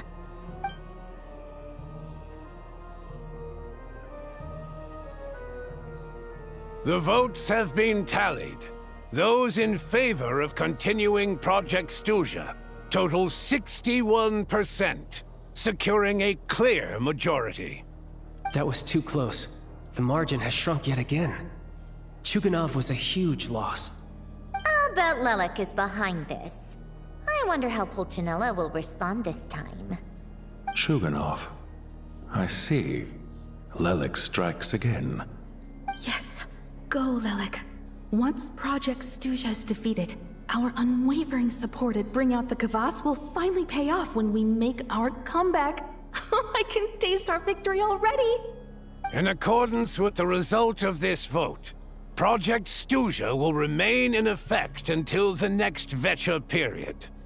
Finally, may I remind us all, we debate only for the greater glory and solidarity of our nation. May the aurora shine ever on, and the tundra always stand firm. The session is concluded.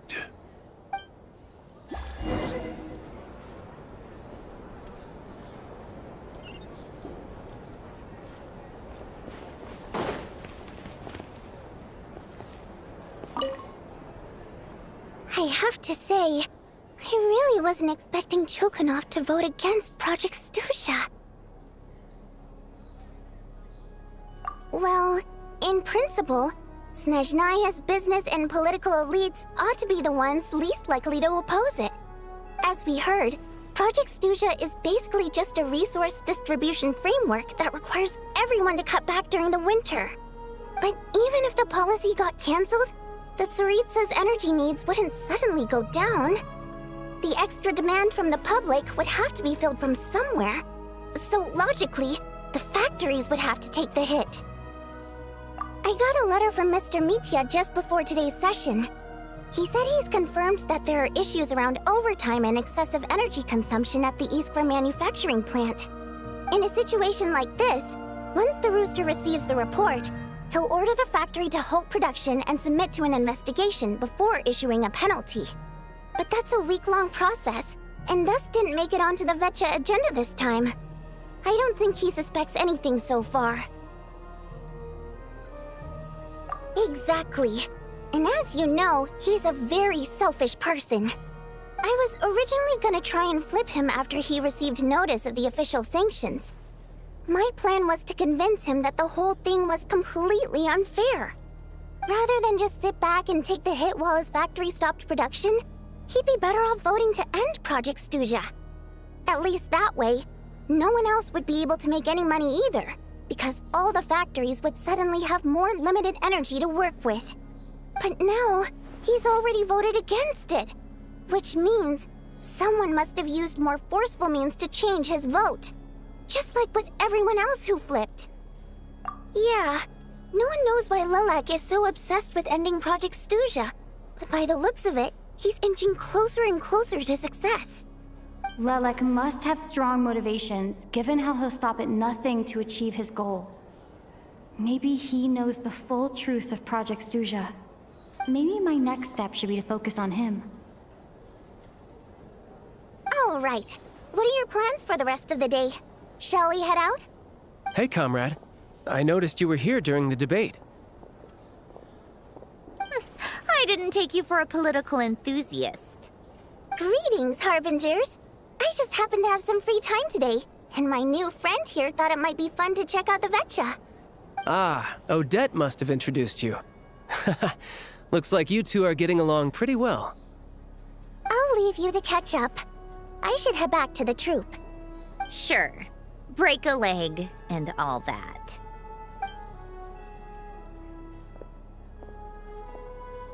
Thought it might be fun to check out the Vetcha, did you?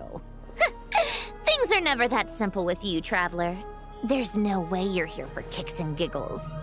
Tell me I'm wrong.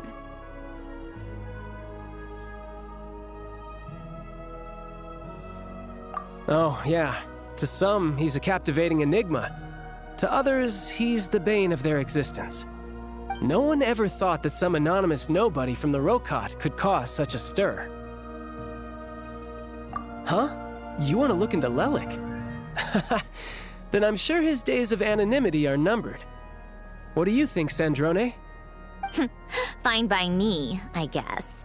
If the Traveler actually manages to expose Lelik, it'll be doing Pulcinella a favor. In return, it seems fair to let her in on what we've learned so far. My thoughts exactly. Sharing is caring, after all. Head back to Glupov and grab the files on Lelik. It's easier to just pull the records than go through the rigmarole of getting the Traveler a visitor's permit. As you command, child, sir. In that case, since we're going to be waiting anyway, I'll have someone brew a pot of black tea.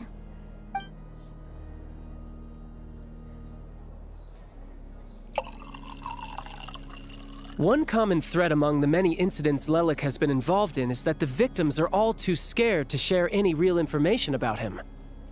Clearly, he must have threatened them in some way. His modus operandi is to silently infiltrate the scene and leave a threatening letter behind. But neither the letters nor the crime scenes ever yield any clues to his identity. So all these files have to offer are short statements by the people affected. They don't give us a lot to go on. If nothing else, it shows we're dealing with a trained professional who's versed in counter-surveillance. Yes, and to that point, He often strikes in highly secure locations. The victims are high-ranking and influential people who take their personal security very seriously. Somehow, Lelik slips right into their rooms without making a sound. There's never any eyewitnesses, nor the slightest trace of a break-in. If he can get in and out undetected, it means he can strike without warning. Not that that's ever happened so far, but the thought is enough to scare these people sleepless. It's hard to believe that a human being could pull this off flawlessly every time, so they switched the focus of the investigation to Faye. Unfortunately, no one's found anything yet.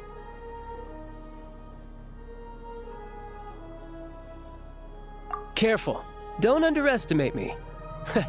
Although truth be told, I'd probably find it hard not to blow my cover. Direct confrontation is more my style. We haven't ruled out the possibility of Lelik being human. It's just, there can only be a handful of people in all of Teyvat who'd fit the profile. Faye, on the other hand, plenty would have the ability, but few would have the motive. No, not as strong as me. You'll never find the culprit with criteria like that. Let's go with a little weaker than me. Oh, you hit me right where it hurts. I'll admit, he's strong and meticulous. But can we at least limit this to candidates who have something to do with Snezhnaya? She's just trying to find a reference point. Stop getting fixated on who's stronger than who. But that's the most important thing. In my opinion, anyway.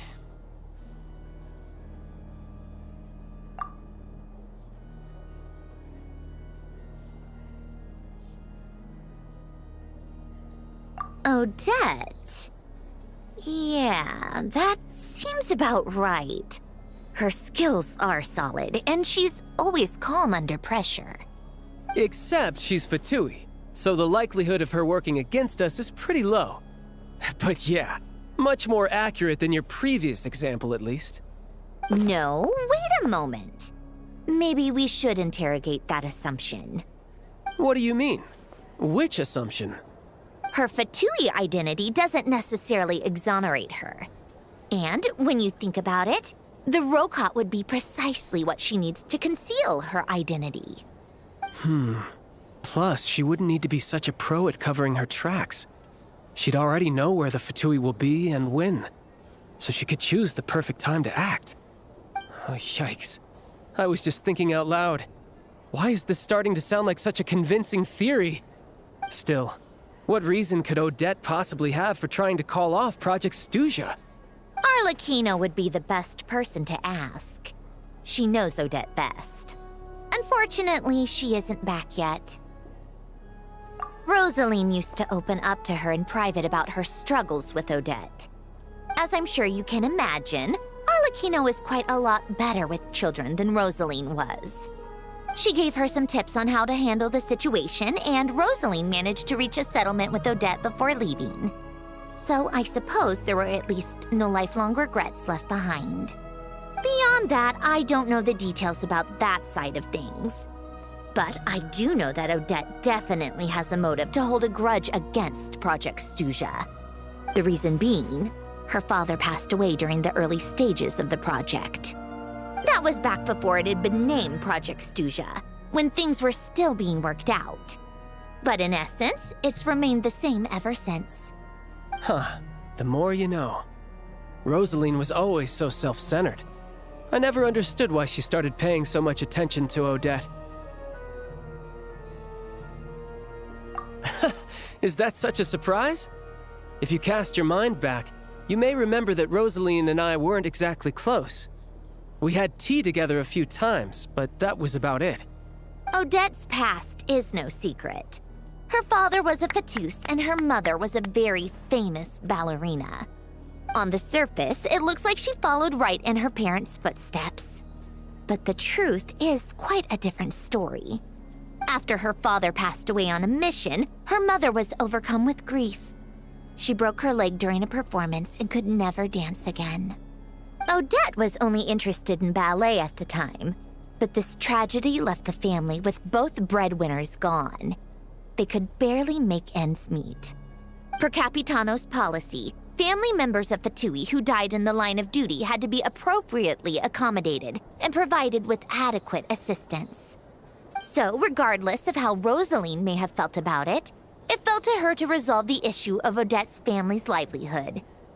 In the end, the solution they agreed upon was to have Odette join the Fatui. Right, because the alternative would have been a one-off compensation payment, I guess. In that sense, joining up was definitely the better option. Still, she must have had mixed feelings about it, right? If she doesn't even like the Fatui. It's just a theory, a possibility. But as a motive for Odette to become Lelik, it holds up. That said, I have no idea where Odette's head is at right now, or what her conflict with Rosaline was about. Plenty of people were on bad terms with Rosaline. I have no intention of trying to figure it all out. Yes, but there's not much point in discussing that now. Yeah, back to Lelik. Since our investigations so far have turned up next to nothing, we've got nothing to lose by trying a new angle. Funnily enough, Tonya and I had actually made plans to go to the theater tomorrow to watch Odette's rehearsal. Unfortunately, thanks to this Lelik situation, I'll be stuck working overtime again. Which means you can go in my place. No point wasting the ticket. Plus, you'll get to meet Tonya. Spirit Seeker. Quite the classic ballet. It was passed down through Odette's mother's family for generations, though it hasn't been performed in years. But Odette's been practicing it diligently, and it's finally ready for a return to the stage. Excitement is through the roof. Tickets for the official performance sold out long ago. Tonya's excited for it too. She's desperate to see it no matter what. Personally, it's not really my kind of thing, but since she's my little sister, I had to figure something out. I've actually seen it several times before. The story's pretty straightforward. The lead character follows a trail of clues left behind by a spirit, gradually recovering her memories along the way. It's a tale of love and regret. So not exactly reinventing the wheel, at least by today's standards. But when that classic melody kicks in and the lead character begins to dance, it always gets me. It really is beautiful. Not an easy dance to do justice to, though. I know it's always been Odette's dream to perform this piece, but I'm not sure she's really ready.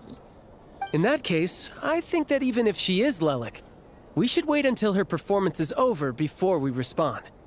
I'll let you take it from here, comrade.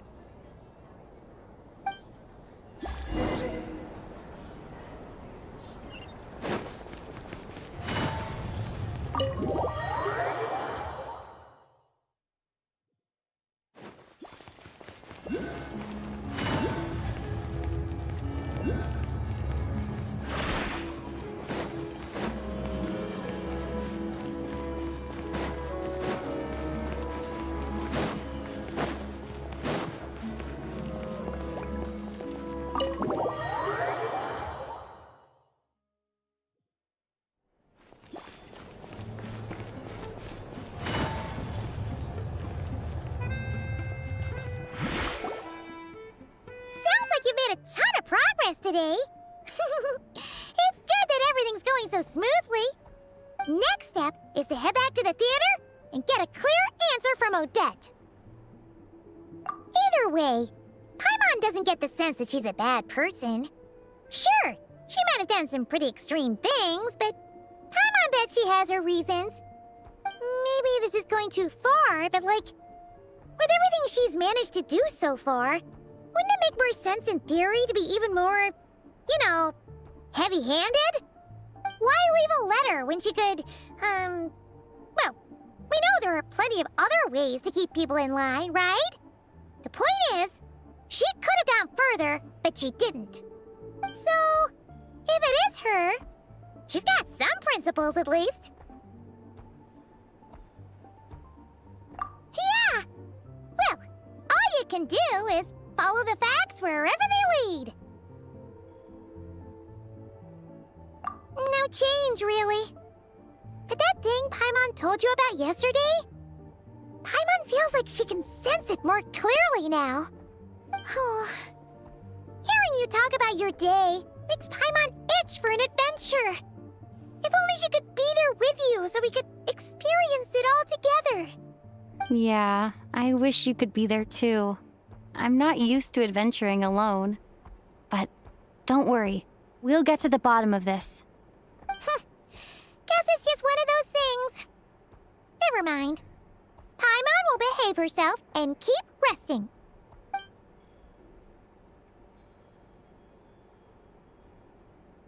If Odette is Lelek, she may well have inside information on Project Stuja. Her father was involved with the project's early implementation and tragically died in the process. Now, she's dedicated herself to bringing it to an end. It's hard to imagine she could have gotten this far without knowing anything at all about the Tsaritsa's true intentions. When she spoke to us as a member of the Fatui, how much did she let on? And how much was she hiding?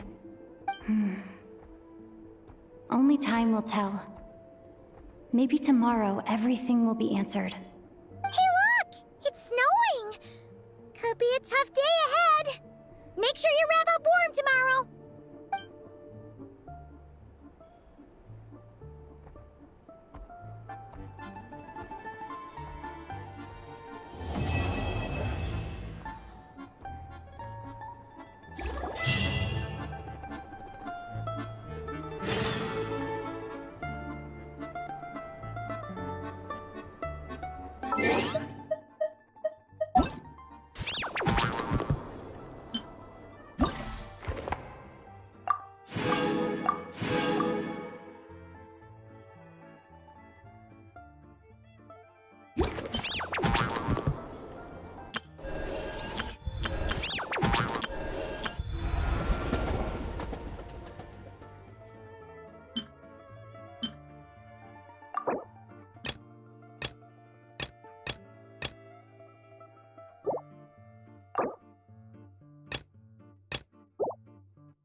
Ooh, it sure is cold today.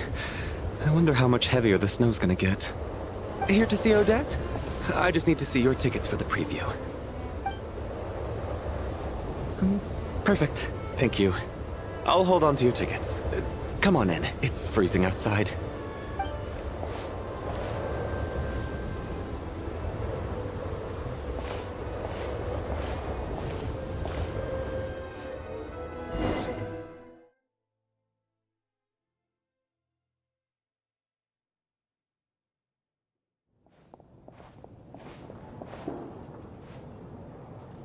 I think I'll leave the Lelek question until after the show's over.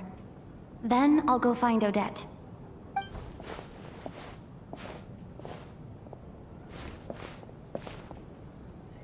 Child said he was originally going to come with Tonya. So I'm guessing Tonya's already here somewhere. Is there anyone here who looks like a Tonya? Let's see. It's a small audience. Makes sense for a preview. But wait, I do see some familiar faces.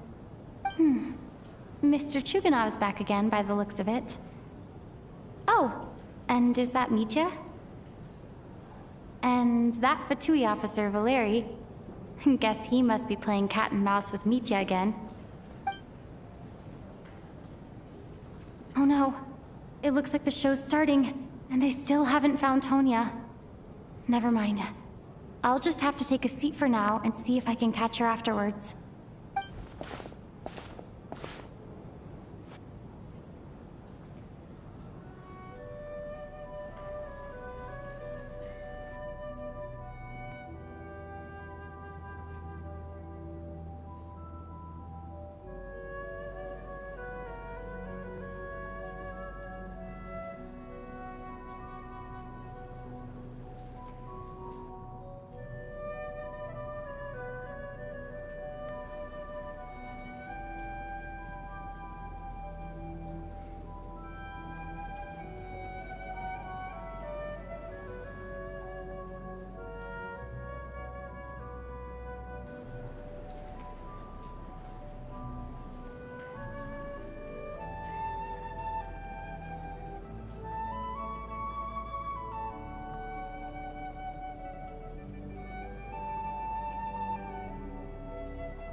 members of the audience. I'm a staff member here at the theater. Today's performance was a very special one for us, as it marks the first attempt in a long time to revive the classic Snezhnaya ballet, Spirit Seeker. To commemorate this occasion, we would love to take a group photo of the cast, crew, and audience members present today. Could I kindly ask the audience to please come up onto the stage?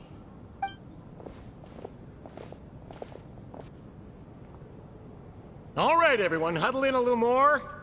Now, look at the camera. 1, 2, 3.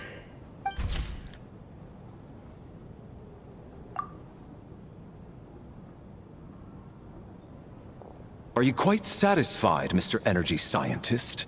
I rather hope you don't have any other escape plans to add to my workload today. What are you talking about, Sarge? This was simply my way of inviting you to watch Miss Odette's new show with me. And wasn't the performance spectacular? In the future, I heartily encourage you to take a leaf out of my book. Find some soul-nourishing pastimes to enrich your time outside of work. It was indeed a fine performance, but I must correct you on one point. This is not time outside of work. These are working hours. Working hours and non-working hours are just a social construct. Human technology can never advance if we're too rigid in our thinking, Sarge. May we leave now? Already? I mean, I was kinda hoping to soak up the atmosphere for a little longer, but... No? Okay, guess I'm pushing my luck. Didn't seem like too much to ask, but fair enough. Off we go then, Sarge. Back to the land of working hours. Lead the way. That has to be her. She's the only person in the audience around Tonia's age. Excuse me? Are you Tonia? Huh? Your brother's busy today, so I took his ticket. Don't worry about him. He's fine. Oh, okay. Sorry for the trouble. What's wrong? Are you sick? No, I'm fine. It's nothing.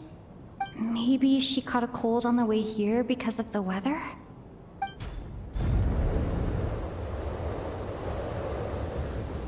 I haven't seen snow like this in a long, long time. It's most unusual. I know. It's completely white out there. You can barely see a thing. I've never seen such heavy snow in my life. Let's wait it out for now. You'd be lucky not to freeze to death in this weather, let alone find your way. Well, look at that. Maybe we shouldn't be in such a rush to get back after all. What do you think? Let's wait and see. Why do you need to take it so seriously? Fate has given us this wonderful chance to take a break. We owe it to ourselves to make the most of it.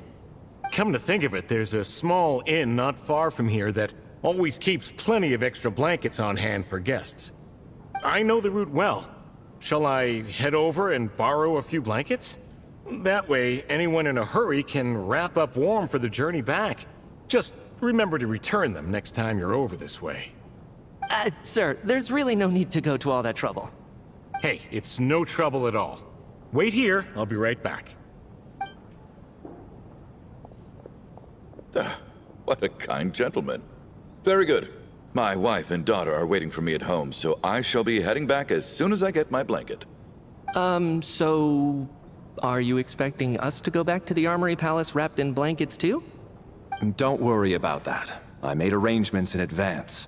Should I not return to the Armory Palace within 3.5 hours after Operation Showtime begins, an armed squad will be sent to collect us. They will escort us back. You are one of our key military personnel, so any weather-related risks must be eliminated. Operation Showtime? So, wait. Every single time you drag me back to work when I sneak out, it's a whole official operation? I gotta say, you've really turned this into quite a moral dilemma for me. It's snowing pretty hard out there. I think you should stay here for now. You seem a little under the weather. Sure. My brother might come pick me up in a bit anyway. Time to get to work. I should head backstage and find Odette. I need to look her in the eye and ask her about Lelek. Excuse me, are you looking for someone? Ah, a fan, I'm guessing? Today is just a dress rehearsal, so Miss Odette won't be meeting with fans. She's taking a well-earned rest right now.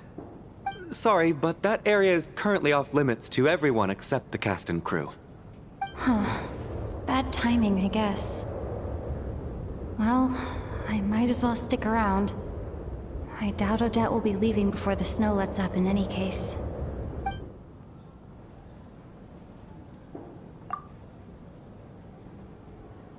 What happened to the gentleman who went to fetch the blankets? How has he still not returned? I was thinking the same thing. It's still snowing very hard. Do you think something might have happened to him? Whatever the reason for his delay, I must say I hate nothing more than people who make empty promises and fail to deliver. Well, I have to treat my employees like that on occasion, but that's different.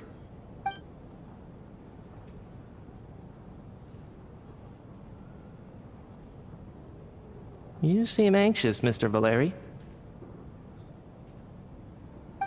It's been nearly 4 hours since I left the armory. The army should have arrived to extract us by now. They know how much I despise tardiness and disrupted plans. There's simply no reason that they shouldn't have shown up by now, barring exceptional circumstances. Surely a snowstorm like this one counts as such. Few things in this world can stop the Snezhnayan army, Mr. Mitya. And a snowstorm is certainly not one of them. Why don't you go out and take a look? They might be right outside, waiting for your orders before they dare come in. An absurd hypothesis. I have no intention of leaving your side for even a moment until I have escorted you back to the Armory Palace. This doesn't look like an ordinary snowstorm to me. That guy who left earlier. It looked like he just vanished into thin air. Either that, or my eyes were playing tricks on me. A man-eating snowstorm? Come on. Night hasn't even fallen yet. Spare us the ghost stories.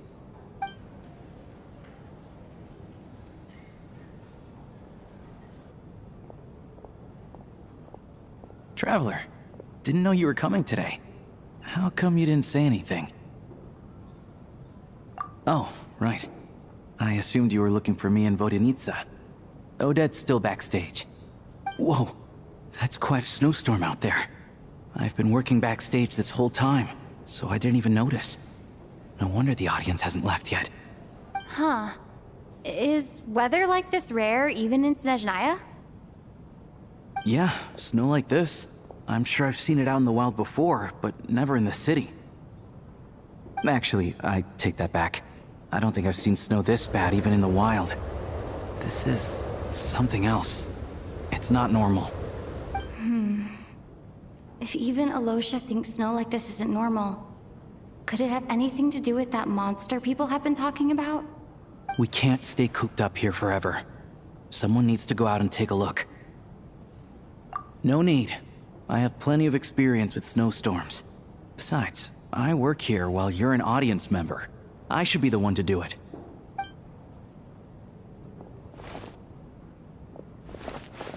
Everyone by the door. Careful not to let the snow soak into your shoes. In a snowstorm, you gotta look after your toes above all else. Heading out, my man? Be careful. I've been told the snowstorm eats people alive. Thanks for the advice. I am planning to be careful. I just want to take a quick look at the situation out there.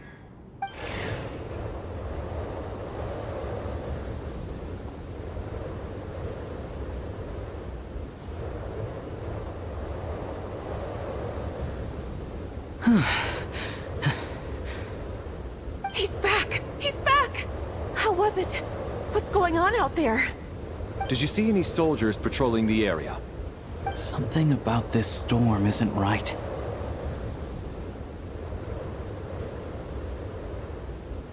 There's no one out there. I didn't see a single soul. And something in the air gives me the creeps. This isn't your average snowstorm. I suspect it might be related to recent events in our nation. I strongly advise everyone to stay here until the snow dies down. Are you serious? So all of us are trapped here now. That sounds a little far-fetched to me. You want to go outside and see? I, for one, am not risking my neck in that weather. This just turned from a minor delay into a major hassle. We can only hope that our friend who went to fetch the blankets just ditched us and went home. Is it really that bad? But my daughter, I won't be able to read her a bedtime story tonight. Huh? What are you all still doing here? Whoa! It's snowing hard! So now we're stuck here? Oh, this is terrible! Luckily, it was just a dress rehearsal today, so there aren't too many people here. On the bright side, the theater's always well stocked with supplies. If the snow still doesn't let up as we get into the evening, you can spend the night here, everyone. At least, I assume that's alright? Odette? Fine by me. This seems like a sensible backup plan under the circumstances. My thanks to the theater for being so accommodating. What are you staring outside and praying for, my man? You anxious to get home too? Oh, Your Majesty the Tsaritsa, I beg you, please do not let tonight's snowstorm stop. This is a golden opportunity to spend the night under the same roof as the 2 top stars in all of Snezhnaya. It's a once-in-a-lifetime experience. I think I've changed my mind. Sir, if you so much as look at us funny, you'll be seeing stars in a whole other way. Behave yourself, or you'll be begging for that blizzard. It's getting colder. We need to keep the indoor temperature up. Close the door and lock it tight. Let's head somewhere warmer.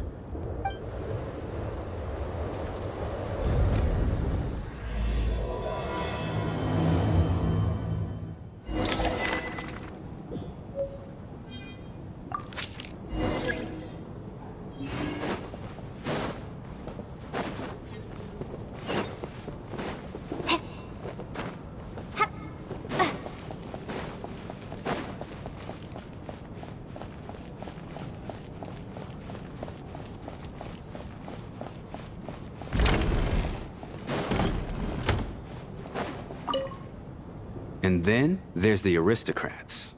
Easiest of all to deal with. You don't need to use any force whatsoever. All you have to do is show them the rope you plan to tie them up with. Do you know why? I don't. Do tell. Because nothing horrifies them more than the thought of a cheap, coarse rope leaving creases on their precious million Mora coat. They'll do whatever you ask to avoid that fate. Unexpected, but funny nonetheless. Tell me another one. Well, look at that. I got myself a new listener. Hey there. Let me introduce myself. The name's Shram, and I'm a mercenary. The kind that gets paid to do odd jobs for rich folks. And I am Chuganov, an entrepreneur. If my name is unfamiliar to you, you will no doubt have heard of my factory, the renowned Iskra manufacturing plant. Are you really that famous, Mr. Chuganov? How come I've never heard your name before? Excuse me? Is that a joke? Or are you being serious? Oh, I'll have to ask my rope later. He's probably tied up more entrepreneurs than I've ever heard of.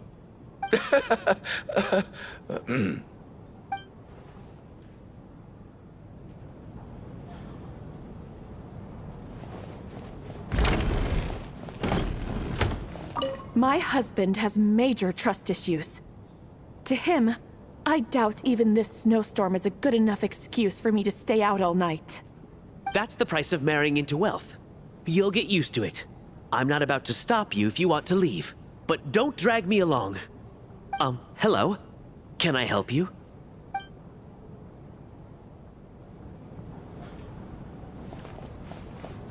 How are you feeling, Tonya? I'm fine. Sorry to worry you. I'm used to it by this point. I take medicine for it. My brother usually helps to get it ready for me. Child must take great care of his sister. He's never mentioned Tonya's illness, though. You know, I actually find this whole thing kind of exciting.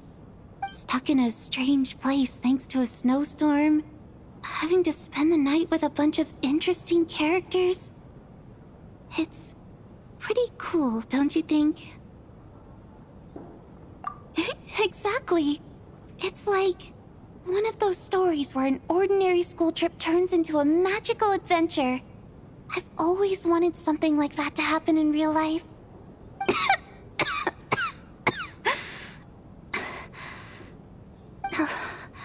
I'm fine, really.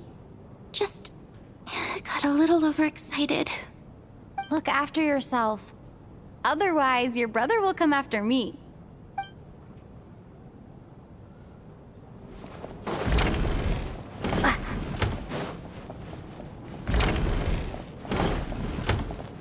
This is highly irregular.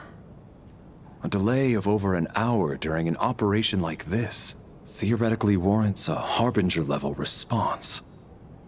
I wonder what the issue is. The storm, or something else. Sarge, the day you learn to let go and just enjoy moments like this is the day you'll finally understand the meaning of life. Ah, why, hello, ma'am. I believe you were the one sitting at a nearby table back at Podvorye Restaurant. Any friend of the theater's star performers is a friend of mine. It's a pleasure to meet you. I'm Mitya, from the Energy Commission. Greetings. Major Valeri, head of the Special Assignments Battalion. Armory Palace Royal Grenadier Guards, 1st Regiment. I am here to ensure Mr. Mitya's personal safety. Please let me know if I can be of any assistance. Miss Traveler, I cannot help but notice that Miss Odette is stealing glances at me. Any idea what that could be about? I've racked my brains, but I can't think of anything I might have done to offend her. Perhaps she noticed me spacing out during her performance?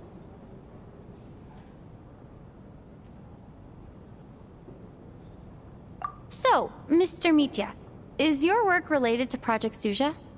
Yes, that's right. The higher-ups in the Fatui transferred me from the Energy Commission to the Armory Palace because they wanted me to... Really? I can't even talk about that?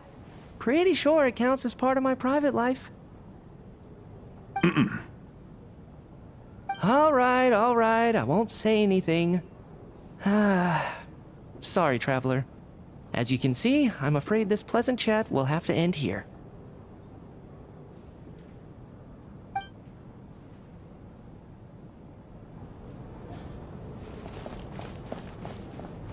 I have to say, even though today was a rehearsal and there were some hiccups along the way, Miss Odette's performance was one of the best I've ever seen, even compared to an actual show. Oh, I couldn't agree more, especially considering the weight of the subject matter. It takes a truly seasoned professional to do justice to a theme like love and regret. Do you think we were coming on too strong? Odette's ignoring us again. What about you? What did you think of today's performance?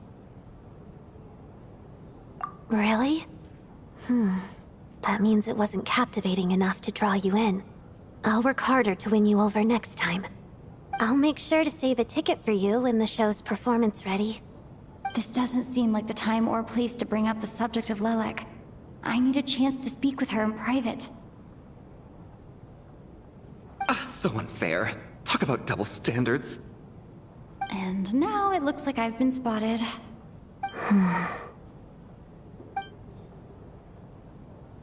You know Mitya too? No, I don't. I just have a feeling that he might be dangerous.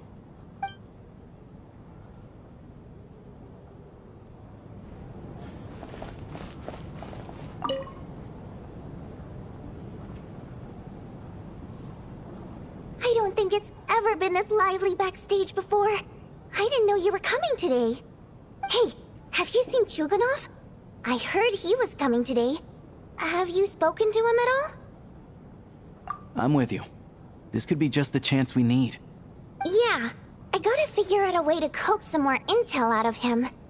I want to know why he suddenly changed his stance on Project Stuja. What exactly happened before the most recent Vecha vote? For the Rokad, or just out of personal interest? Shh! There are other other people around. Don't say the R word.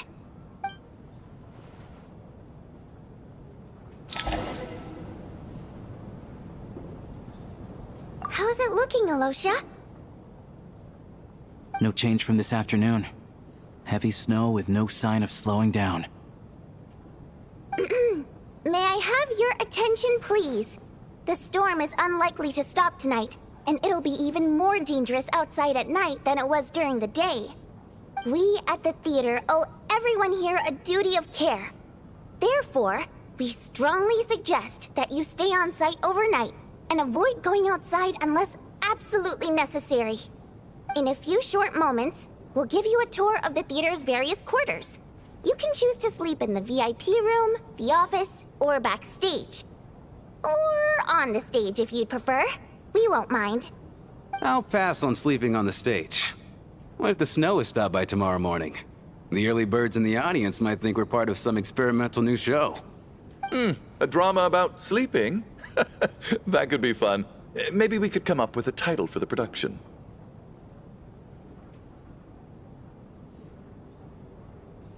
Not bad. Clear selling point, at least. Could be a big hit. Anyone who doesn't wish to sleep on the stage, please follow me. I'll show you to the rooms.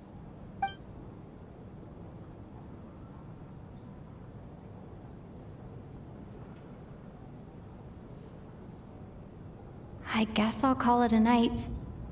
Though, I feel like I won't sleep very well without Paimon here. I'm sure she'll be worried that I haven't made it back yet. But as long as she looks out the window, she'll probably realize what's holding me up. I wonder if she's feeling any better yet? At least she hasn't been getting any worse. Still, I should try and get back first thing tomorrow morning.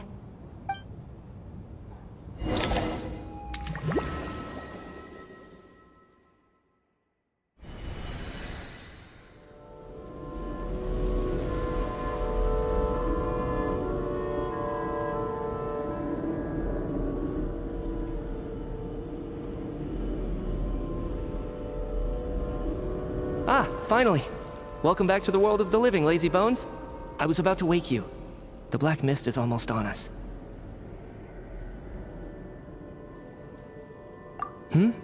Still waking up, huh? You know, the black mist. It's been chasing us from below ever since we were born. You're just dozy. There's no way you've forgotten. Come on, let's keep heading up. Onwards and upwards is the only way to survive. Don't listen to a word those black mist cultists say. Here we go again. The endless march toward survival. What's going on? That black mist down there is creeping me out. And it's rising. Guess I should head upwards and get away from it. The black mist cultists believe that being swallowed by the black mist leads to everlasting peace. But if you ask me, they're just lying to themselves. We're the only heretics left. The only ones who refuse to give in. We have to keep going. But how do you actually know that they're wrong? Dangerous question there, Torgov. The moment your faith wavers, you start a chain reaction that ends in the collapse of your will. Put the question out of your mind. Stay strong and believe that the black mist means certain death. Okay, but it's not my mind that's the problem. My body's about to give up on me. It's already starting to falter. I can't do this anymore. I've had enough of being forever on the run.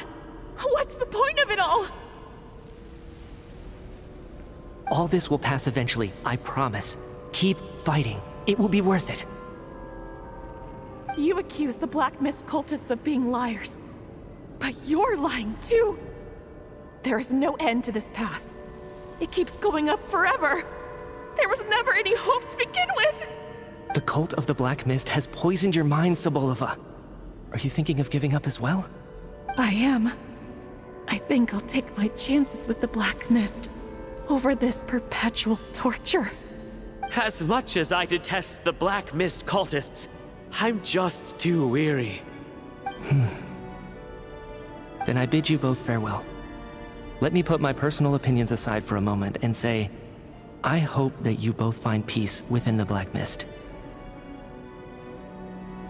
Fate always appears so impossibly complicated.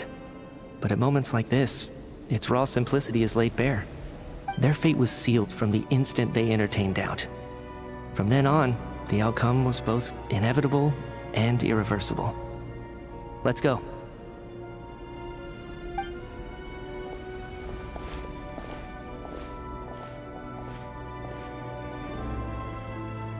Torgov and Sobolova are gone. I never thought the day would come when even they would be swallowed by the Black Mist. It's just you and me now. Yes, it looks like it's satisfied. For now. This happens from time to time, but it won't be long before the Black Mist starts chasing survivors once again. No one knows how to stop its advance for good. Well, we should make the most of the precious moments of rest that those two bought for us.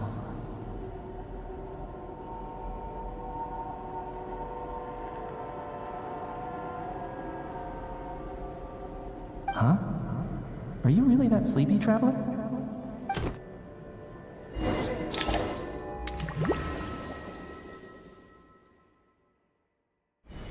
Ah! Help! Somebody, come quick! What is it, Chuganov? What's wrong? Huh? Is it morning already? What's all the commotion? Sounds like it's coming from next door. I should check and see what's going on.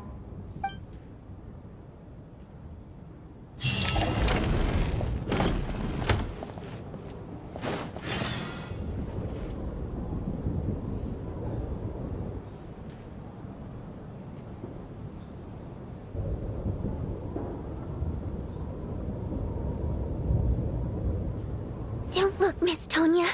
Stay here. Okay. What happened to them?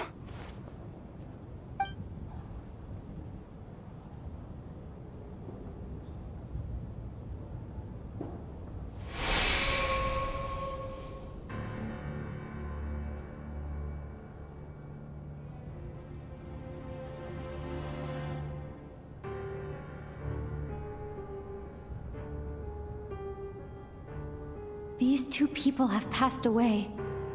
And the strange thing is that somehow I knew this was going to happen. I knew that they would be the ones to die. Have I seen this moment before? Or did I have some kind of premonition? I can't remember what it was. Let me take a look.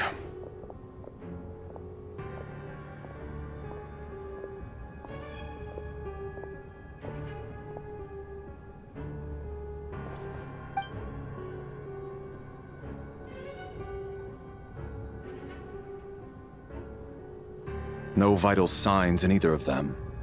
They're dead. The cause of death, however, remains unclear.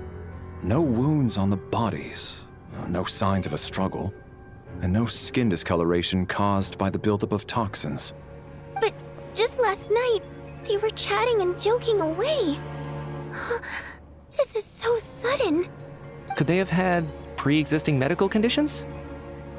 Even then, the odds of them both dying of sudden complications on the same night are extremely low. It's hard to believe that they died of natural causes, nor does this appear to be a suicide. Who was the first to discover the bodies? It was me. But these deaths have nothing to do with me, officer. I got up early because I wanted to see if the snow had stopped. Then I noticed that the door to this room was open, and it looked like there was a man and woman inside. I just went over to see what was going on. I had no idea they were... I can corroborate this. I was doing my morning exercises near the stage. When I saw Mr. Chuganov heading this way, I followed him. I can also confirm that I didn't see a single person approach that room before him. The snowstorm was raging all night, and it's still going now. There's no way someone could have come in from outside, correct? You mean an intruder? No, not possible. I slept by the door last night as a precaution. There's no way I wouldn't have noticed if anyone had tried to open it. Everyone, split into pairs and search the theater for anyone in hiding or any signs of suspicious activity. I'll follow up with a full search of my own shortly. Go. There is no time to waste.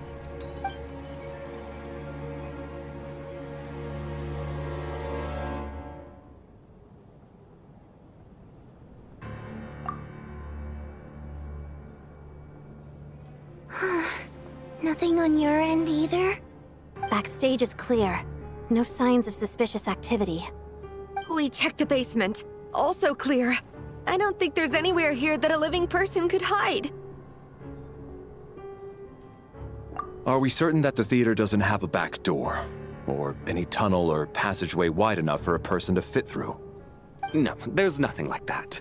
If people were sneaking in through some secret tunnel to avoid buying a ticket, we'd have sealed it off ages ago. I also checked the windows. All of them are locked from the inside, and there's no sign of anyone entering or leaving.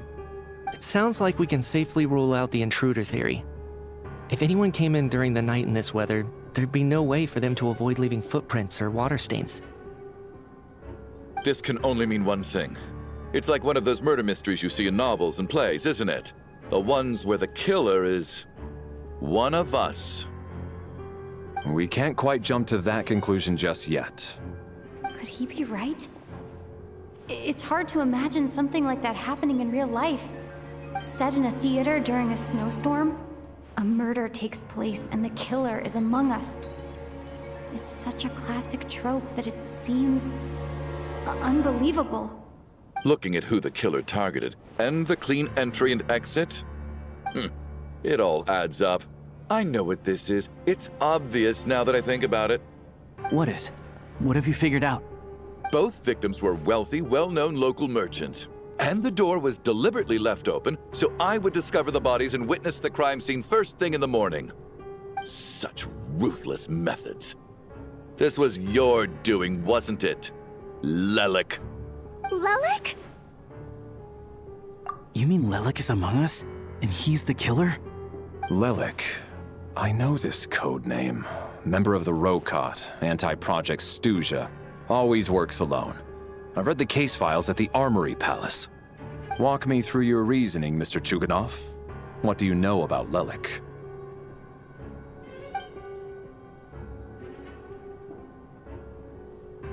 What now, huh? What now, Lelik? What more do you want from me? I already voted against Project Snezhnaya at the Snezhnograd. You snuck into my house the other day while I was asleep. Left a threatening letter. And I did all that you asked. But Project Snezhnaya cannot be so easily shaken. Not with the rooster in charge.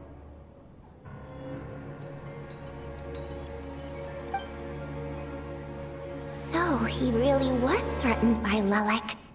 That makes sense. And now you're resorting to murder to threaten me. Isn't that right?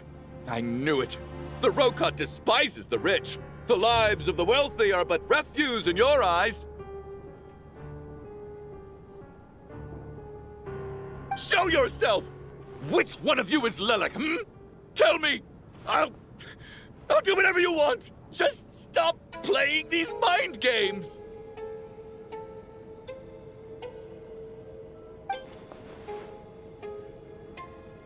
Was this really Lelek's doing?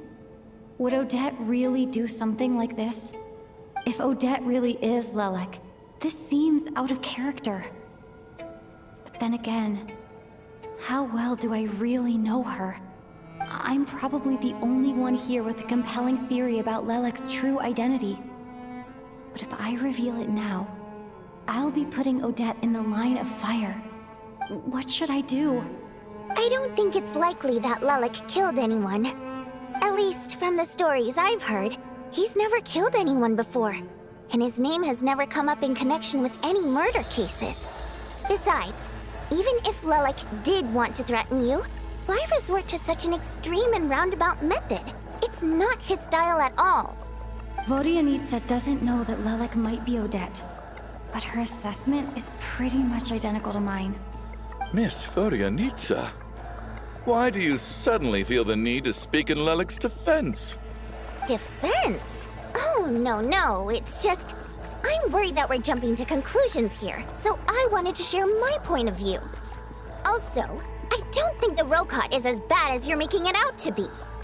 Well, if you think I'm so wrong, what's your theory then, Why don't you tell us who the killer is? The case is still evolving, Mr. Chuganov. Please do not prevent others from expressing their opinions so early on in the discussion. Even so, there's no denying that the recent threat received by Mr. Chuganov may well be an important clue.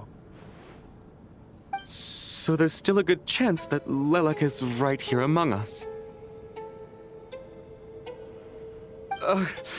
I can't do this anymore. I don't care if it's still snowing outside. I have to get out of here.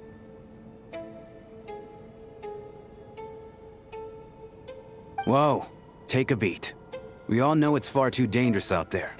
Even the soldiers can get to us. Go out that door, and you might not live to tell the tale.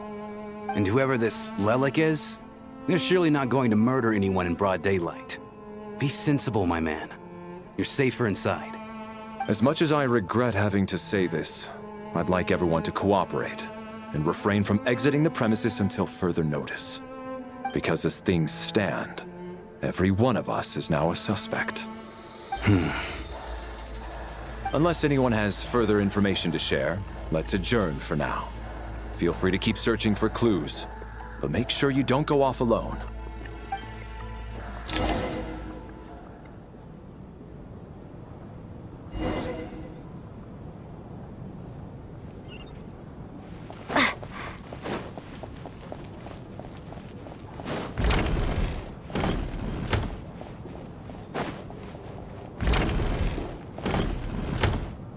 You're right, that was my bad. It was a knee-jerk reaction. I didn't think it through. Luckily, no one suspected my identity.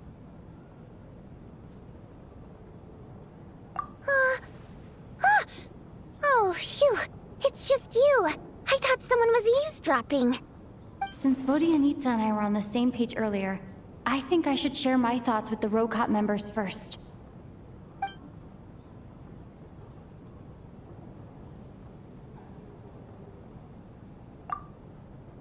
Whoa. Are you serious? I don't know if this counts as gossip, but it's definitely on track to be the juiciest this whole year. Odette? Really? Odette? Oh god, how dumb does this make me look? Lelek has been right under my nose this whole time, and I didn't notice a thing. Actually, it's exactly what you'd expect. Sometimes, hiding in plain sight is the best strategy. And now that you mention it, the more I think about it, the more sense it seems to make. It all adds up. What are we up to now? 1, 2, 3, 4... Odette's identities. She's my coworker, specifically a ballerina, and also a Fatous, a member of the Rokot. Now, Lelek. It must be so exhausting. I just want to give her a hug. I guess since I've always known her as a member of the Fatui, it never even crossed my mind that she could be involved with the Rokot, let alone be Lelek. I don't understand. If she's with the Fatui, what reason could she have for being so opposed to Project Stusha? Probably best if you ask her that in person. Well, since you waited until now to bring this up instead of announcing it to everyone earlier, does that mean we're all on the same page here? Yeah. Lelek may not follow orders from the Rokot leadership, but as far as I'm concerned, she's never crossed the line. If anything, her actions benefit the poor. We need to confront her face to face. Do you think she'd really admit to being Lelek? I don't know. We'll have to see how it goes. For now, we'll work on the assumption that she didn't kill anyone, and see how much she's willing to tell us.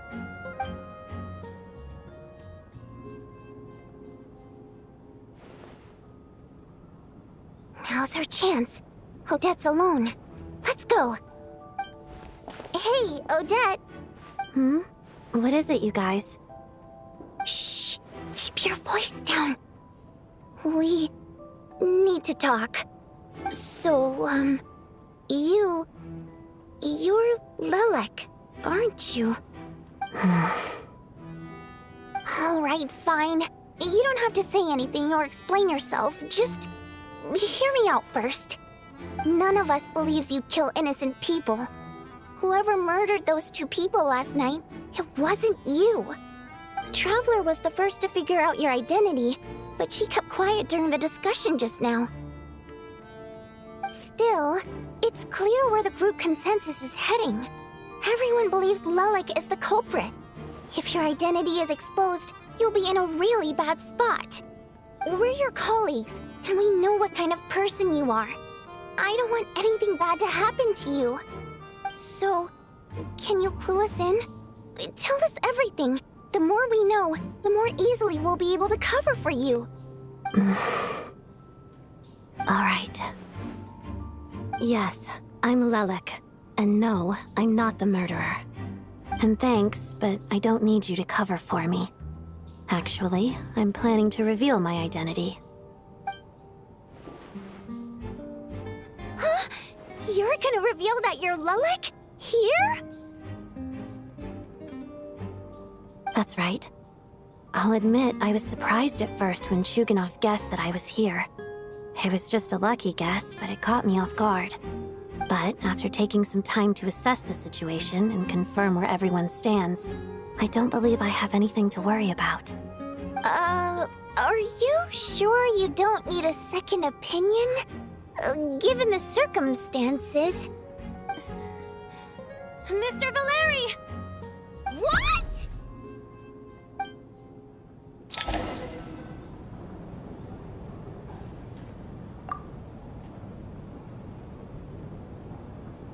So... Odette is Lilac? I don't know what game you're playing, but you've got a lot of nerve. It's just one identity. So what if it's exposed? I can disappear and adopt a new identity anytime I please. I made my peace with this when I chose to become Lilac. But more importantly, I promise I am not the murderer, which means that someone else is. So, if anyone still insists that I did this, you'd best produce the evidence now. Otherwise, I suggest that you bite your tongue. Because if you really believe I killed 2 people without making a sound or leaving a trace, pointing fingers at me would surely only make you my next target. Is this really the truth, Miss Odette?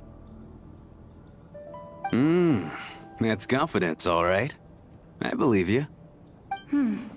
A real no-nonsense attitude. I can see why Marionette said that she's on track to inherit the title of the Fair Lady. Are you seriously buying this? Hey, officer! She just admitted to being Lilac. Aren't you going to do something about this? I do have one question, Miss Odette. Why have you chosen this moment to come forward and reveal your identity? If I didn't say anything, everyone would be focusing all their efforts on finding Lilac. And that is exactly what the real culprit wants. I don't want to be the scapegoat who lets the murderer get away with this crime. Despite all the accusations, she made the smart choice. A remarkable display of rational thinking under pressure. Clearly, Odette's talent extends far beyond the art of dance. She thought so far ahead. Why do I always feel like I'm one step behind her in everything? You've convinced me. Dealing with the murder case remains the top priority right now. Let's put the name Lilac and all related incidents aside until further notice. Nevertheless, the group still considers you the prime suspect. I assume you have no quarrel with that, Miss Odette? I understand. You're welcome to keep an eye on me around the clock. I have no objections. Mr. Chuganov? For my wife and daughter's sake, I'll let you off the hook for now. But don't think you're forgiven for breaking into my house and threatening me. Just wait till we get out of here, Lilac. We'll settle the score then.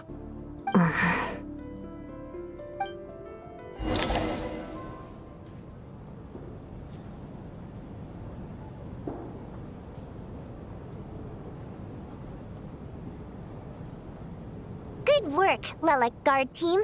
And Lelek too. Here, have some hot water. Turns out Valeri knew about my exploits, so now I've been told I have to guard Lelek with him. Shouldn't you be facing my way if you're guarding me?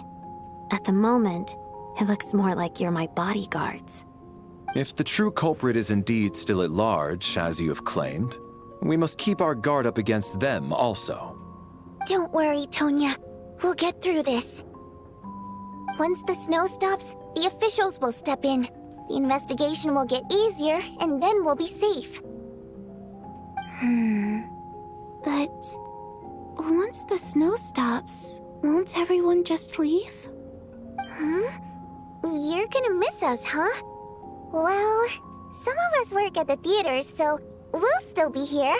I'll even give you a special backstage pass. Really, Miss Vodyanitsa? That's awesome! You've made a fan for life. Aw, you're so cute, Tonya. All right, let's swear to it. I promise to give you the pass, and you promise to never change your mind about being my fan. Promise.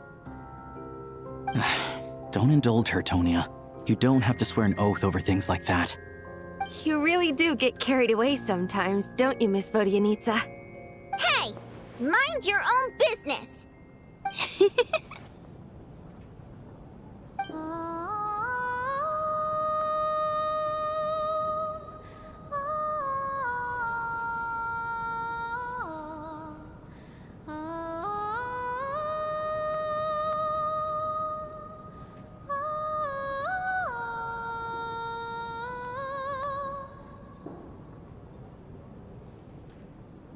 Don't be nervous, Miss Water Imp. Everyone's here. There's nothing to be afraid of. Excuse me? Do I look nervous? Don't be ridiculous. No. You sound nervous, lass. Oh. Wait, but how... Okay, plenty of people know that I'm a water imp, but still... How come you understand our primary mode of expression? Primary mode of expression. I've not come across that concept before. Do enlighten me, Vodyanitsa. Well, it's just... We water imps tend to communicate our emotions to each other by singing, rather than facial expressions. The emotions we convey through song take precedence over our facial expressions. So, we think of it as our primary mode of expression. I'm impressed, Shram. I didn't take you for a man of culture, but you're clearly rather learned. It's not about being cultured or not. The thing is, this mode of expression can usually only be understood by other water imps. It's not a simple case of a song sounding happy or sad. And yet, you're clearly human, Mr. Shram. It's really not the big deal you're making it out to be. I think I just have a knack for it. Plus, I have a... very close friend who's a water imp. A delightful lady. But keep that a secret. Anyway, we spent so much time together that before I knew it, I noticed I could understand her expressions. Oh, I guess that makes sense. Still, the fact that you have a water imp friend is even more surprising. I'd better watch what I'm singing when I'm around you from now on. Hey, what are you implying? You're not secretly insulting the audience in your songs, are you? Heavens! Why would I do a thing like that? It's getting late. We should discuss our sleeping arrangements for tonight. To guard against the killer, someone needs to keep watch. I suggest that we don't sleep in separate quarters tonight. It will be safer if we all stay together. As long as someone keeps an eye on Lelek, I'm quite sure we won't have any trouble. Are you saying that you wish to bet your life on Miss Odette being the killer? Nonsense. Of course not. Then I propose the following arrangement for tonight. The Traveler, Odette, and I will form the Night Watch. We'll sleep in shifts, but two of us... An excellent idea.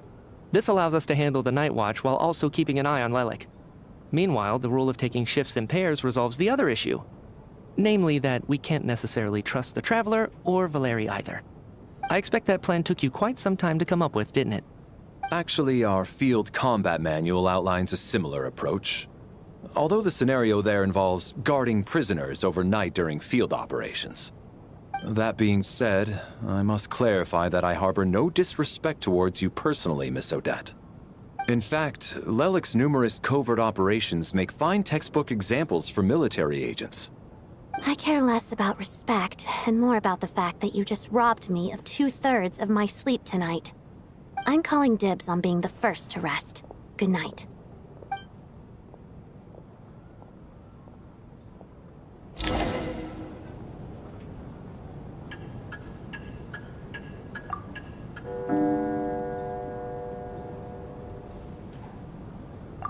It's almost time. We should wake Odette. How are you faring? Oh, not going to argue with that. I'll take a quick nap. If you start to feel sleepy, wake me up anytime. It's finally time for Odette and I to share the night watch. I should wake her up.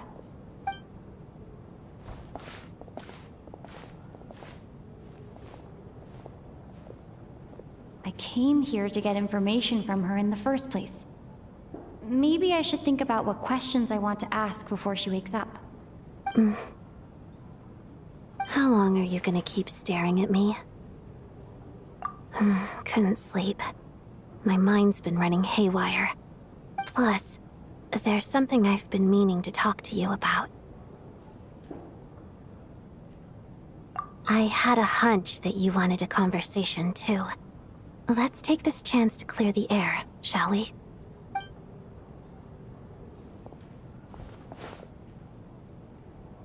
I just had a simple question for you, really.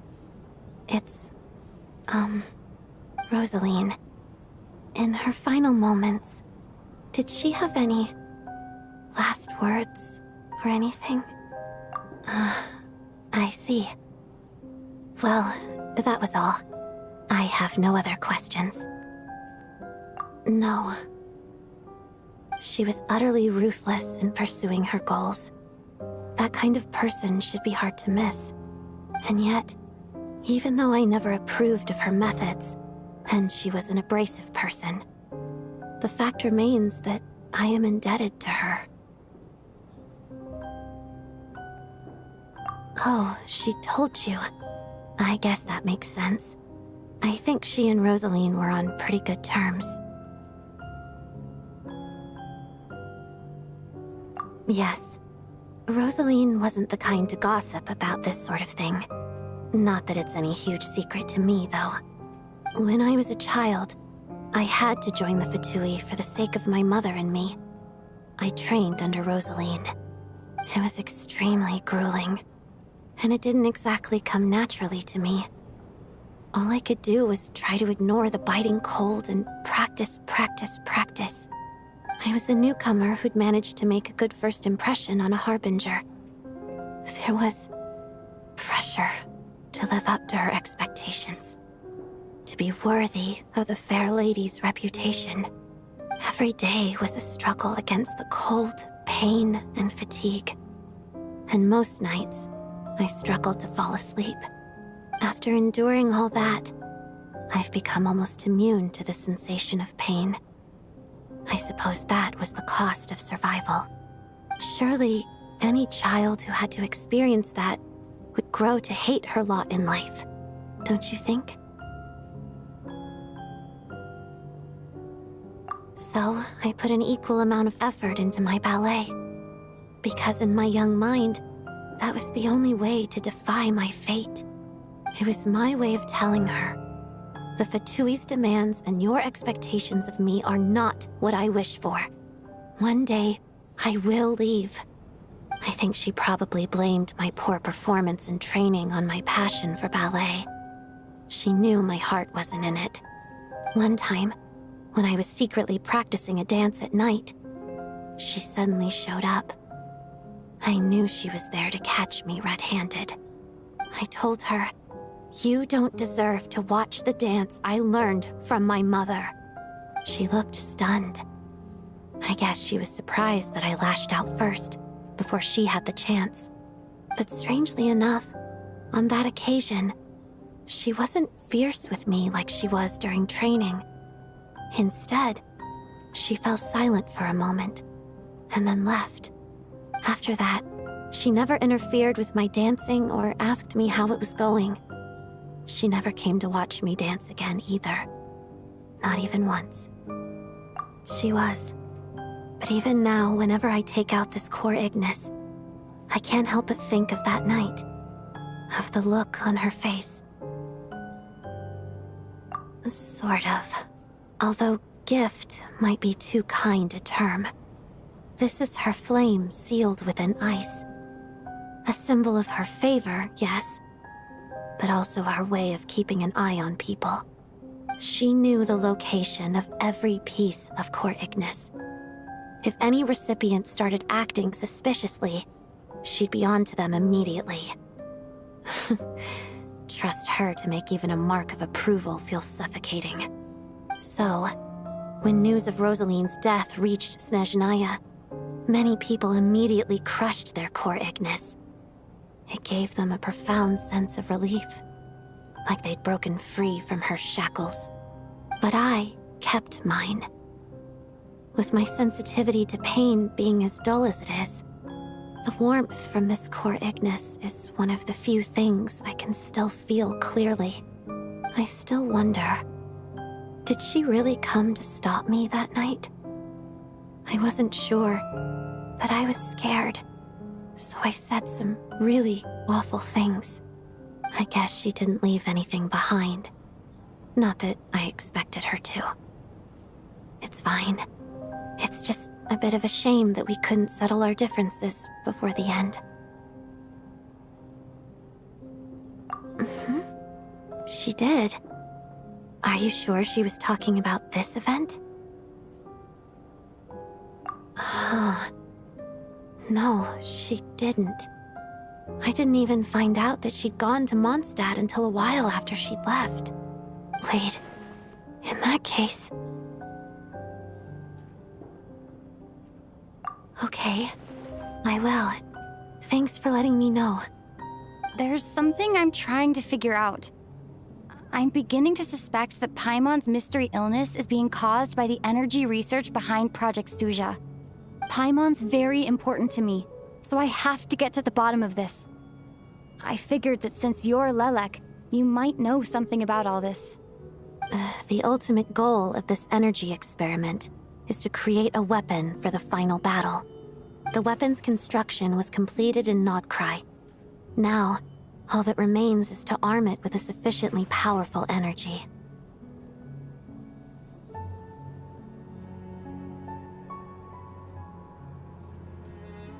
Yes.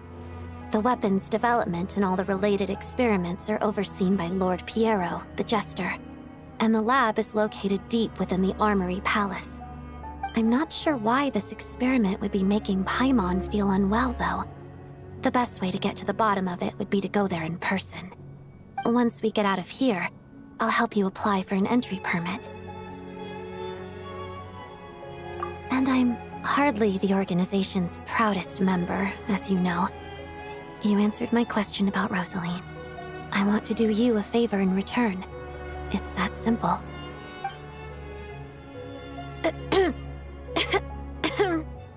Huh? What's wrong? Are you not feeling well? You two seem to be hitting it off. I thought you were sleeping. Of course I was. In the military, one learns to fall asleep quickly, even in the most inhospitable environments. It's vital to staying alert and energized. Why? Is something wrong?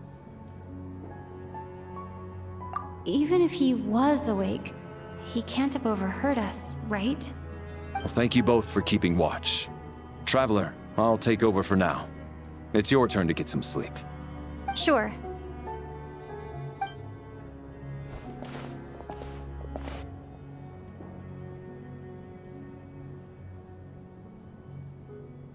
This is our second night here, but at least I found out a little more about Paimon's condition. I hope she's been sleeping well the past couple of days. Huh.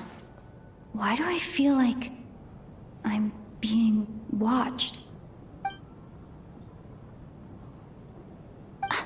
Seriously? Is this payback for when I stared at her earlier? But I thought she was asleep. Never mind. I'd better try and get some sleep myself.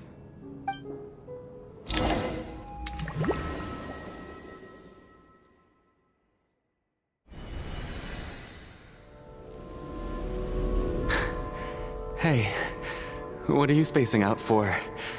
Are you reaching? How long have we been walking for? Do you remember? Time's lost all meaning. Ever since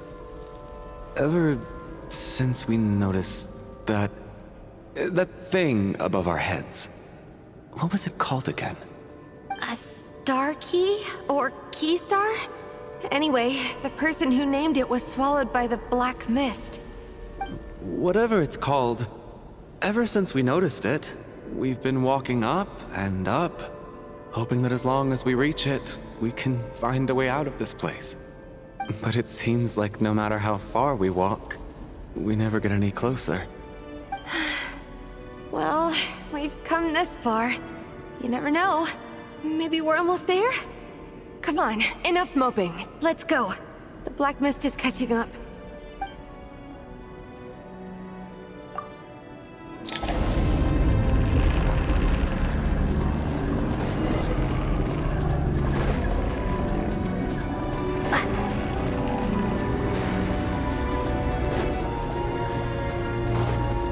Monsters! Watch out! Not again! I've lost count of how many times we run into them. Be careful.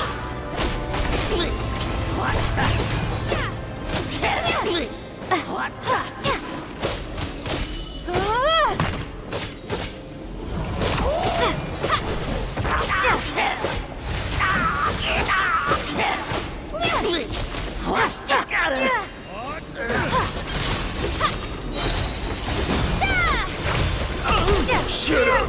Run faster, Earl.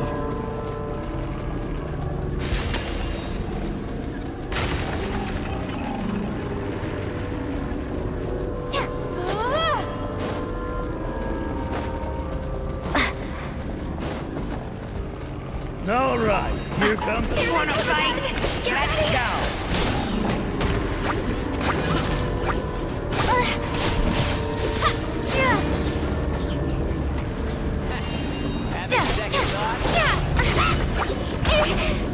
Maybe I wasn't meant for this world.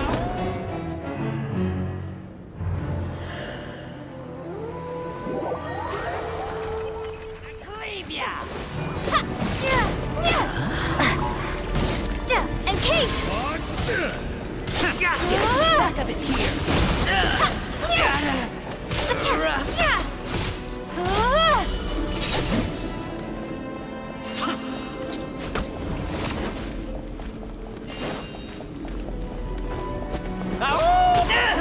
What the?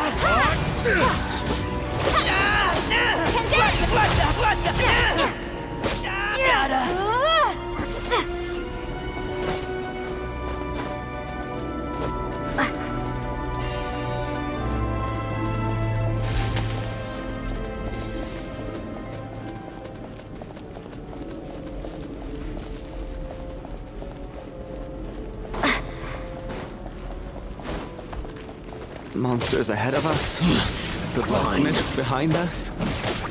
Feels like there's no escape.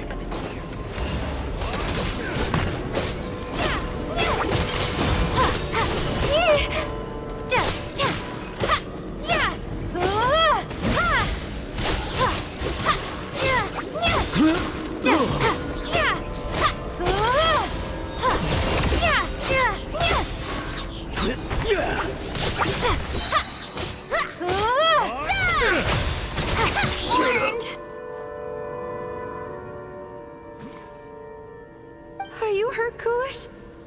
No. I'm fine. It's just... suddenly I don't want to walk any further. I get you. In fact, I reached my limit a long time ago. Sometimes it feels like there's hope where there shouldn't be. Yeah. The hope that the star gives us is the only thing keeping us going. But I'm not sure it's real at all. It may just be a collective illusion. Otherwise, why would it always be out of reach? We know you mean well, but you're only saying that to try and encourage us to keep going, aren't you? Thank you, friend. But enough is enough. Please don't give me any more false hope. Hope is poison in this place. You're going to continue, aren't you? I admire that. I've given up, but I wish you the best. May there come a day that you catch up to the star and leave this godforsaken place.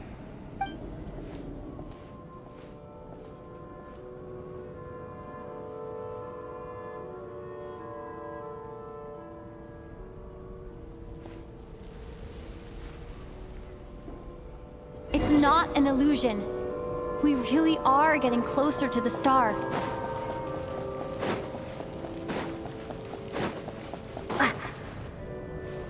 Congratulations.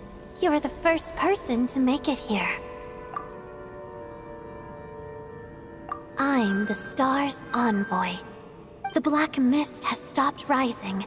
Its hunger is satisfied for now, having devoured your two companions. This is a good opportunity.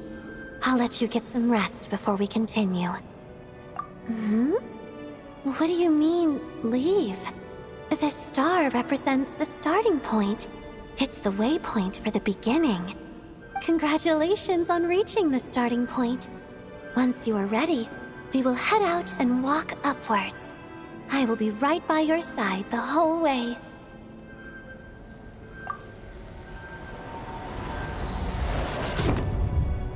Huh? What's wrong? Hey, don't give up before the journey's even begun.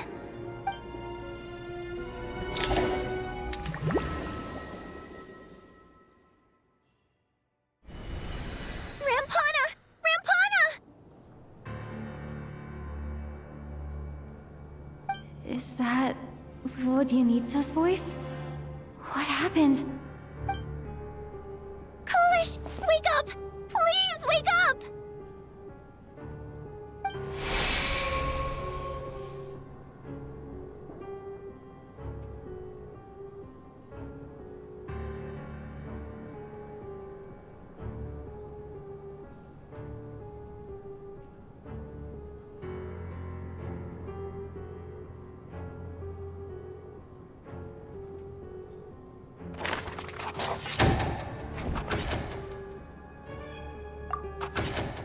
The situation is identical to that of the two casualties yesterday. We cannot ascertain the cause of death.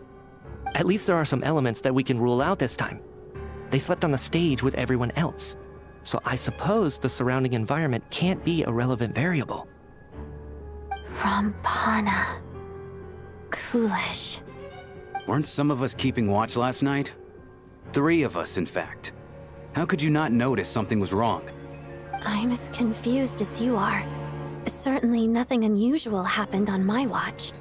Likewise, and from what I've observed so far, both Miss Odette and the Traveler can be trusted.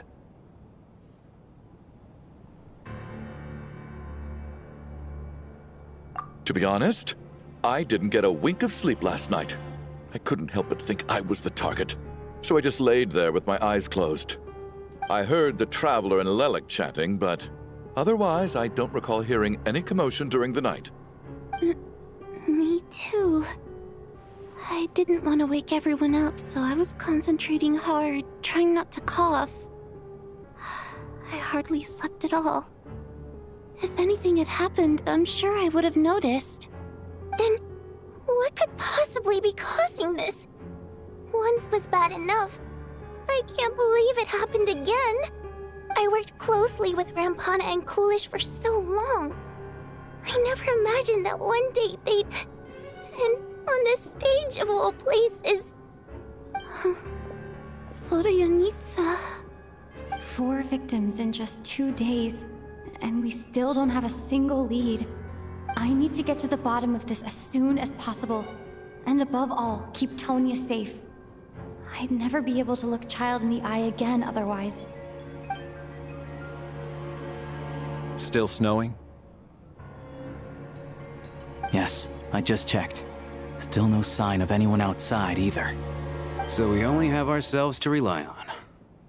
If you ask me, this killer can clearly strike whenever they please. The Night Watch was a useless endeavor from the start. Lelik must be an expert in poisoning. Clearly she used some poison that can't be detected on the corpse. Here we go again.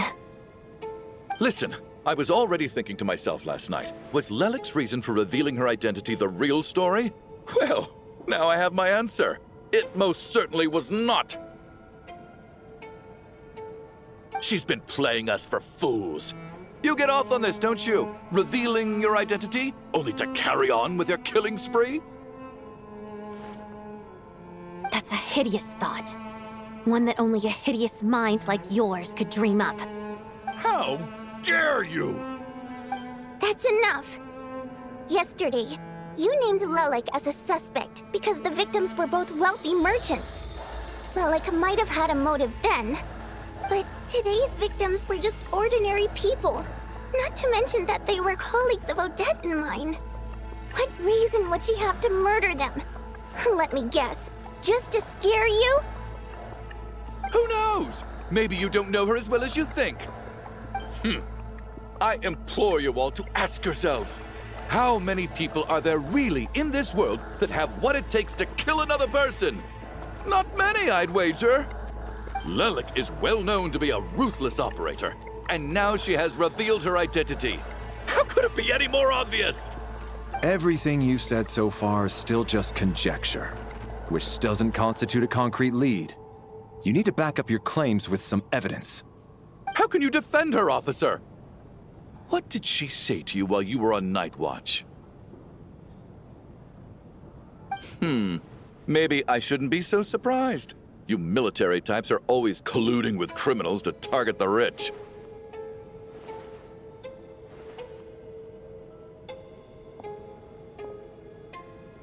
All so you can get your grubby paws on our hard-earned fortunes, then tell us to fall in line.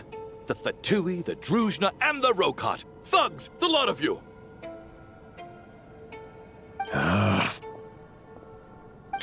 Don't you dare!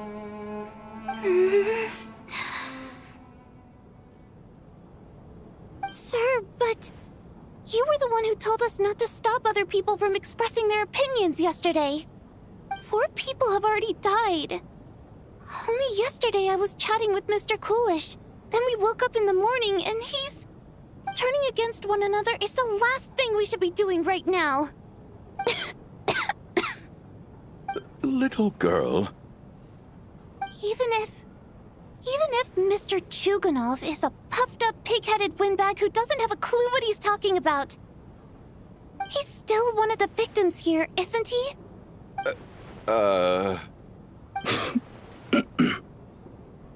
Quite. I had no intention of resorting to violence. But you're right, Miss Tonya. I ought not prevent him from speaking his mind. In any case, I believe Mr. Chuganov has calmed down a little now. We may resume our discussion. I don't think there's any need for that. What is there to discuss? Nothing about this situation is normal. Did you have an idea, Mitya? You're the brainiac here, right? Come on, clue us in. I've been mulling something over. All the leads we have so far concern things from outside the theater. Miss Odette's alter ego, the threats Mr. Chuganov received. But then there's the 2 double murder crime scenes themselves, which have given us absolutely nothing to go on whatsoever. That's highly unusual. Even with the most careful killers, there's always some evidence left behind. So what are you suggesting? I think this could be a supernatural event. It isn't characteristic of human-on-human homicide at all. Correct Correct me if I'm wrong, but aren't you supposed to be a scientist? That doesn't sound like a conclusion someone like you is supposed to make. I got into scientific research because of my insatiable curiosity. But if the present situation defies all known scientific explanations, I don't mind shifting my curiosity toward the paranormal instead. Now that you mention it, I remember when I first came to the theater. I heard rumors about this place being haunted. Haunted? Yeah, I think I heard the same thing. But I mean, they're only rumors, right? We've worked here for years.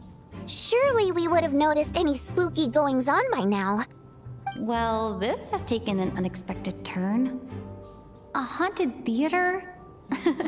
If Paimon were here, she'd probably be hiding behind me in fear right now. Why don't we take this opportunity to look for clues again with a more open mind? Maybe a different perspective will help us see something different. Very well. Whether it's criminals or ghosts we're looking for, the same rules apply. Everyone needs to tread carefully. I'll move the bodies into the same room for now.